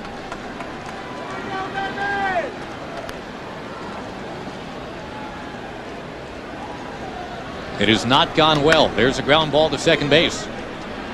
Vizcaíno is out. We've seen some home runs flying here tonight. Beltran, Percal, Estrada, more Beltran. And then the crusty veteran. Bagwell got one too. His second of the series. Had never had a postseason home run before. Beltran, that was 4 in this series. Sets a franchise record. Ken Caminiti, of all people, had the old record. And again, an emotional night for many of these Astros, including Bagwell and Biggio, with the news of the passing of Ken Caminiti. With a runner at third, 1 out, Orlando Palmeiro coming up to pinch hit.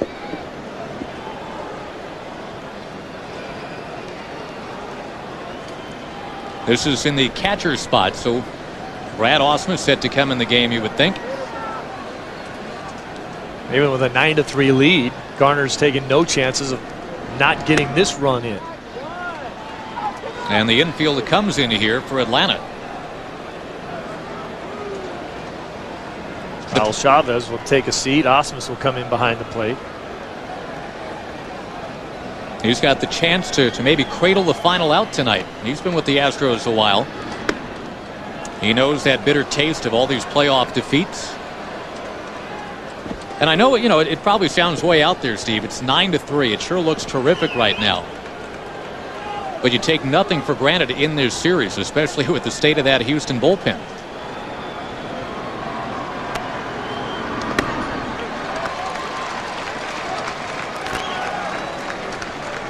Well, I'll tell you what, though, 8 weeks ago, Houston 56-60. 7 games back in the wild card chase with 5 teams to hurdle. And a chance to finally advance. They would have done it on Atlanta's home field.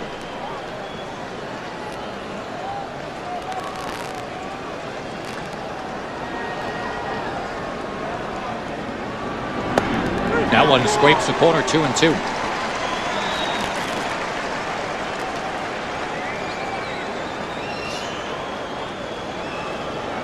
This was a 3-2 game at the end of 5.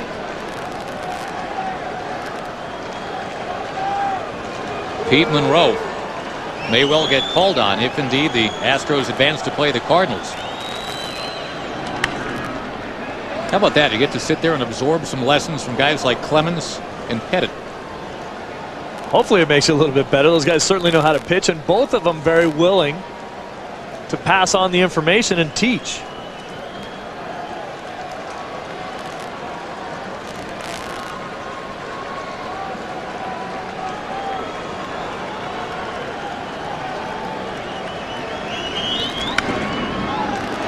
Here's another one that'll sound kind of silly, I guess, Steve, in what is now a 9-3 game. But remember when Roy Oswalt was on the ropes in the 5th inning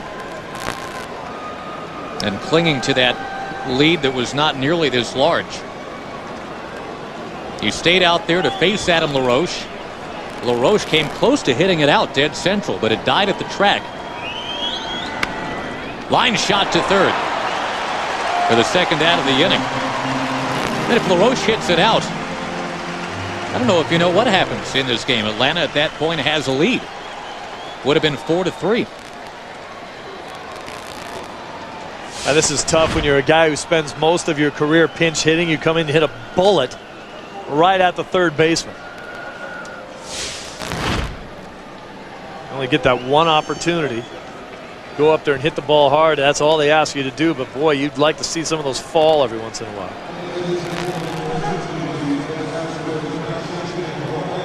Palmeiro, who was almost a hero yesterday, grounding one that looked like it was headed into right field and never got there. John Smoltz, a tremendous play, athletic play to get over to the bag.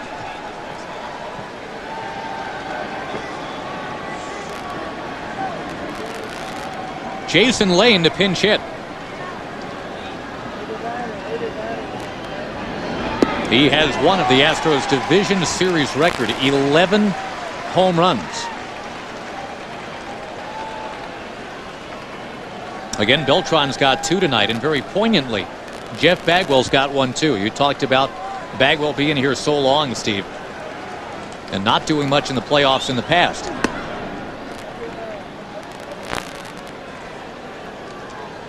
I just think this is a much better balanced offensive team than they've come into the playoffs in the past with. And of course, the 2 big guns at the top of the pitching rotation, Clemens and Oswalt, will not see action if they move on to the National League Championship Series until at least Game 3. Well, no doubt about it, Steve, if indeed it's the Astros moving on. They are all but scotch taped together right now. And the Cardinals, with an extra day to rest, hitting the ball real well. But again, every time you think you've pegged this Houston team, you find out you're wrong. We talked about Jason Lane and his ability to hit one out. First postseason at bat, not bad. Well, he did something that none of the other killer bees could do in a bunch of postseasons. Put it together this time.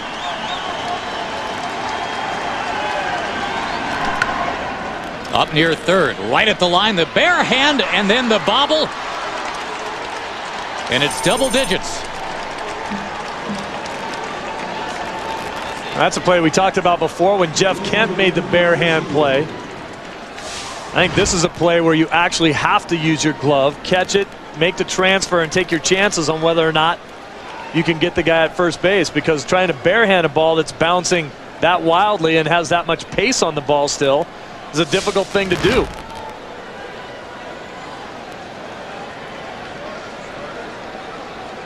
Back to the top of the order for Biggio, whose career playoff batting average, Steve, coming into this division series was a .122. He has risen to the occasion. Bagwell has done the same thing. And the two guys who, when you think of this Houston team, Bagwell and Biggio, how appropriate they'd again be in the middle of it tonight. Those guys have been so good for so long, you can only hold them down that long.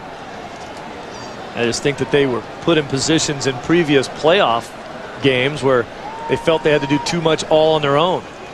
Now with the additions in the lineup of guys like Beltran and Kent, Bergman. And there's Biggio again with his third hit of the night. He's racing towards second base, and he's in there.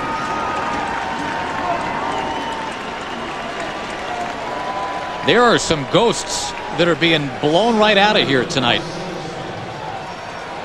All the failures of the past in the postseason for the Astros, they have not showed up in Game 5.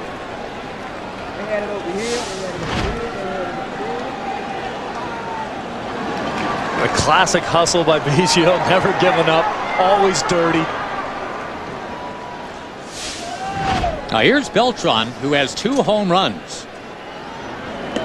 And remember, was hit in the ribs by Juan Cruz in the opener of this series. There was some doubt after that, Steve, whether or not Beltran would be good to go from that point.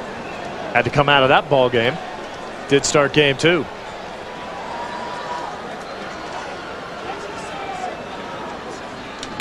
Hot shot.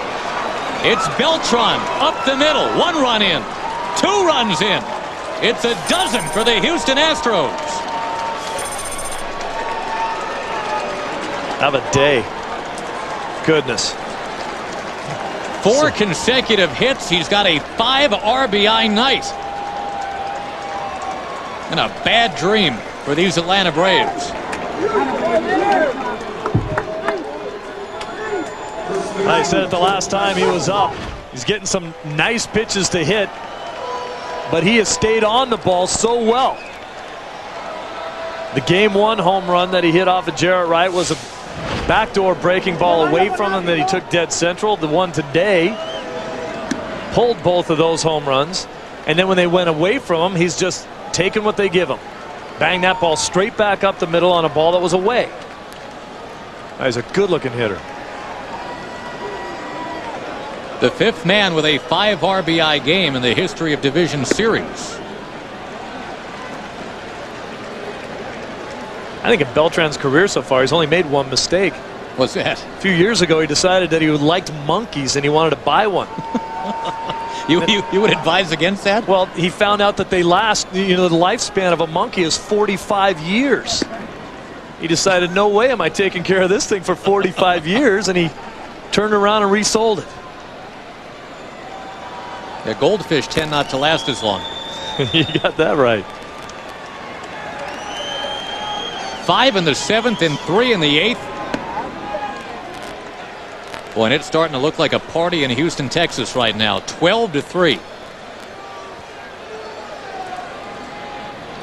You ready to be a champion? You ready to charge? I think he's ready to charge right out of the field.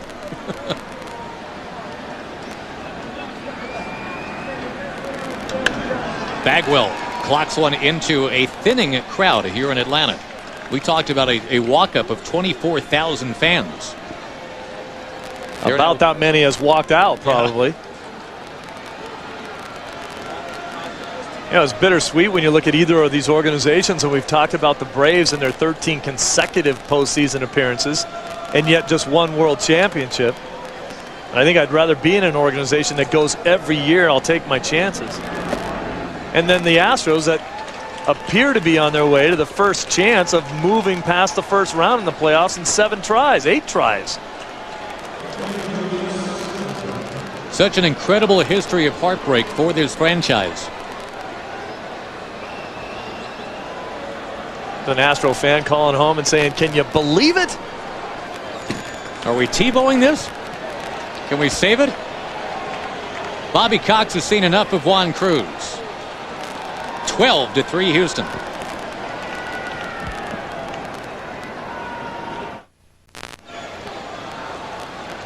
Paul Bird has to come on now in a 12-3 game. The Houston Astros getting close. Getting real close. 16 hits. Eddie Perez comes in, part of the double switch here. He will bat ninth. Bird in the fourth spot.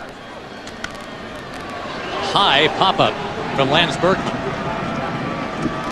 And Perez is able to make that catch. The Houston Astros now 6 outs away from advancing. They're up 9.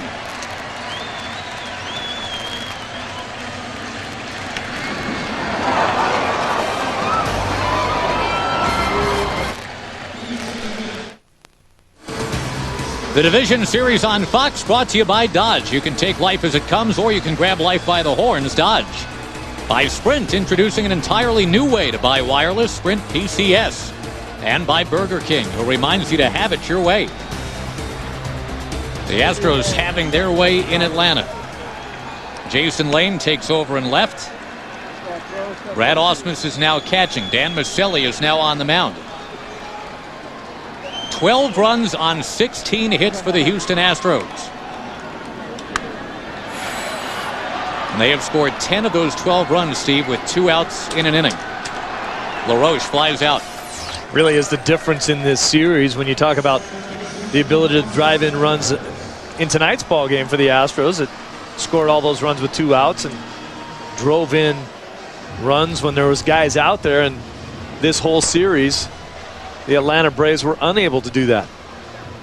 Men in scoring position, left double-digit men in scoring position in every game except last night's ball game.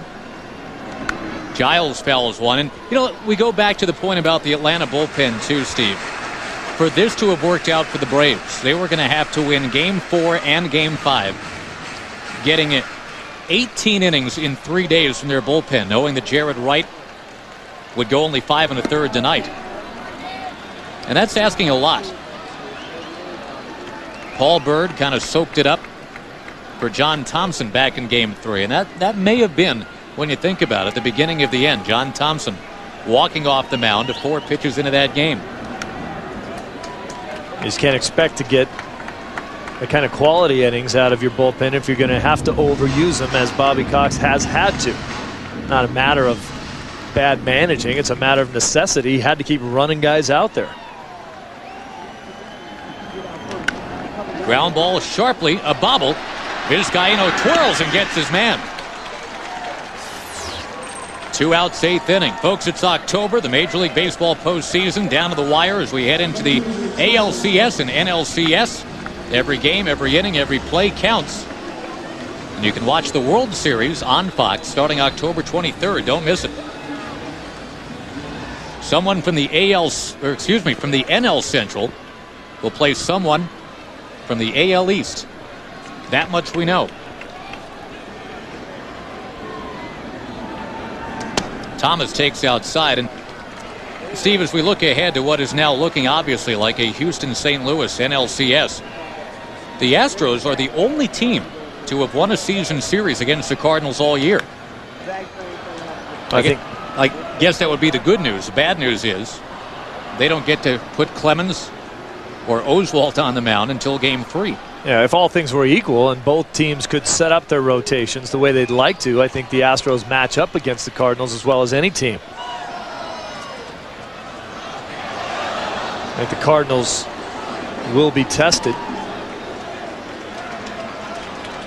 by the pitching of the Astros, but really going to have to battle the games 1 and 2 until the Astros can get to their 2 horses at the beginning of that rotation. They won't see them until games 3 and 4. Well, the Cardinals just look so tough.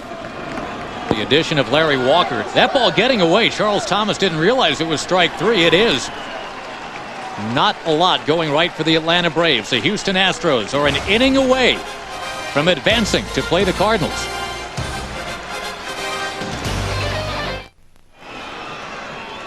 With the Astros up 12-3, Jeff Kent, who has certainly advanced in playoffs before.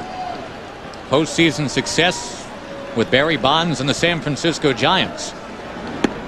Now it would appear he can move along with the Houston Astros. Really a stunning turn in this game, Steve, when you think about it. The Astros, as Kent hits it in the air to left. And that'll be the first out of the 9th inning. The problem for the Astros in this series was folding late in games. They had been outscored 12-6 from the 5th inning on. Well, tonight they're outscoring the Braves from the 5th inning on 9-1. On a decisive game 5, you have to turn around some kind of a trend if you think you're going to win it, and that was it. And Phil Garner, who had nothing but losing seasons in Milwaukee and Detroit, was induced out of, well, I guess you can call it retirement, kind of a forced retirement for Phil Garner. His last managing was with the Detroit Tigers when they got out 0-6 a few years ago. Garner lives in Houston, is friendly with Drayton McClain, the owner of the Houston team. Ensberg down 1-2. And remember, he still has the interim tag on that managing career. They have not talked about next season or whether he'll be back. Got to think he'd be the front runner with what he's done with this club. Past the mound, a base hit for Ensberg, the 17th Houston hit tonight. Well, regarding Phil Garner, I think it's interesting, Steve, because entering last year, Jack McKeon had no job, had no World Series ring, had about 1,500 games managed. This year, Phil Garner, no job, no World Series ring, also about 1,500 games managed in the big leagues. Will it work out for Garner like it worked out for McKeon? Well, they have put on some kind of run, storming into the playoffs and then through this series. And looking ahead to that St. Louis series, it could well be Woody Williams on the mound in Game 1 for St. Louis. He's a Houston native from the University of Houston, where he played collegiately. Ground ball, Vizcaíno. And the inning over. But this is where the Astros want to be. They want to get out there on that field, get 3 outs, and celebrate here in Atlanta.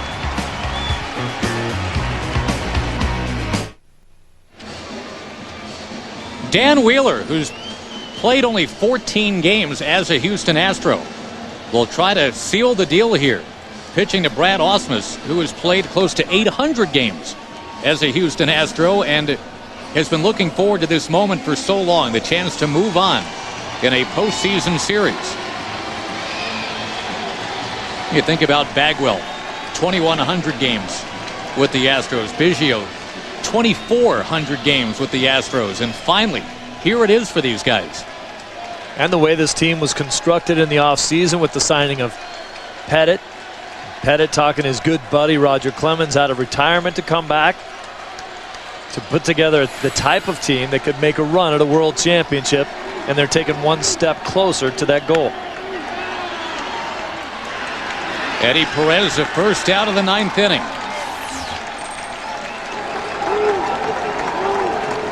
The Astros have had 23 winning seasons, but they have never won a postseason series.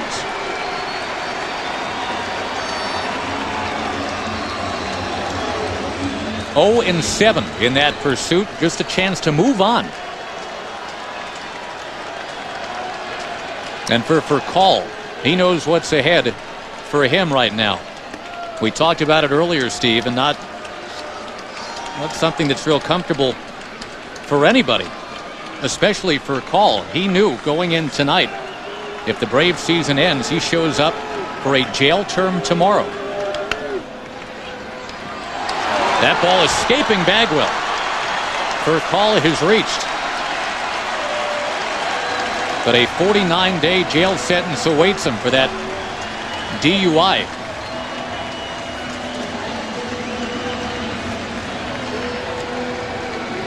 The error on Bagwell. A rare mistake by Jeff Bagwell down at first base. Just took his eye off the ball. Looked like he wanted to make the throw over to first before he actually caught it. Made just 6 errors all season long.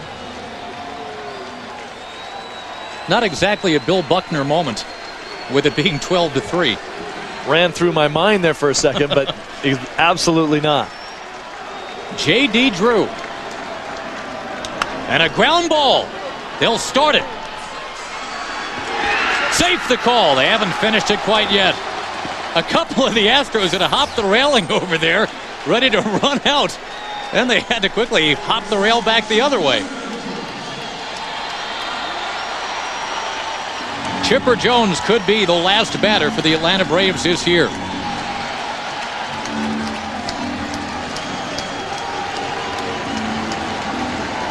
They like to see that, though. J.D. Drew, with the knee problems that he had so long in St. Louis, came here, had an outstanding season here for the Braves in his first year. Hustling down the line when he could have easily mailed it in right about then. These Houston Astros have made sure tonight, Steve, that their manager, Phil Garner, would not have to stand around getting second-guessed for hours. They're coasting. Jones lifting it to left. And at long last, for the first time in their 43-year history, the Astros have won a postseason series.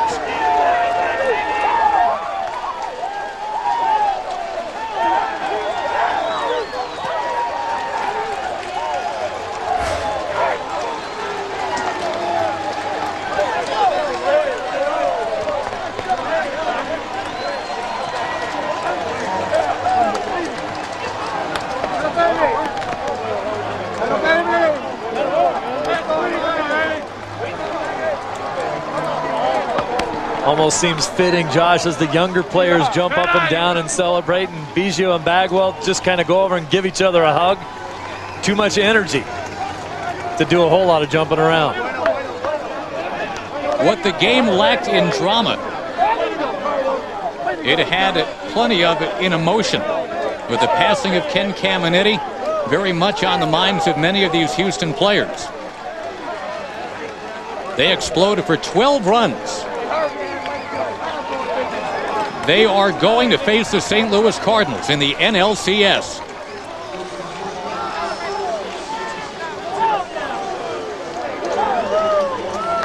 And once again, the Braves have to watch an opposing team celebrate a postseason victory here. Let's go to Pam Oliver. All right, here with Jeff Bagwell. Boy, finally, huh? Yeah, finally. It's been a long time. Very exciting, and just happy that we accomplished what we have so far. Obviously, we have some more things we'd like to do, but it's a big day for us, big day for the organization, and hell of a team game. I know it hasn't been an easy day for you with the loss of Ken Caminiti. How did you pull through? Well, you know, I realized that Cammy would only want it one way, and that's to go out and play hard and get a win. And you know, I sure going to miss him a ton, and you know, that's a tough thing to have to go through. But you know, tonight we were fortunate enough to get a win, and that's what we're happy about now. Congratulations. I'll let you go join your teammates. Let's go back up to Josh. All right, Pam, thank you for all your help tonight. And Steve, the Houston Astros, they are going to kind of limp into the NLCS, but they're there. And that's the main thing. I mean, you get into a Game 5 situation, you do whatever you can do to get to where you have to be for the next round. You would much rather not trade places with the Braves right now. They're going home. Another home loss in a Game 5 in the division series for Atlanta, a 12-3 final. For more info on tonight's game and for the latest in Major League Baseball news, log on to foxsports.com. Houston will meet St. Louis. Game 1 of the NLCS is Wednesday, 8 Eastern, 5 Pacific on Fox. For Pam Oliver and Steve Lyons, Josh Lewin saying so long from Atlanta, and congratulations, Houston. Jeannie Zelasco and Kevin Kennedy back after these messages.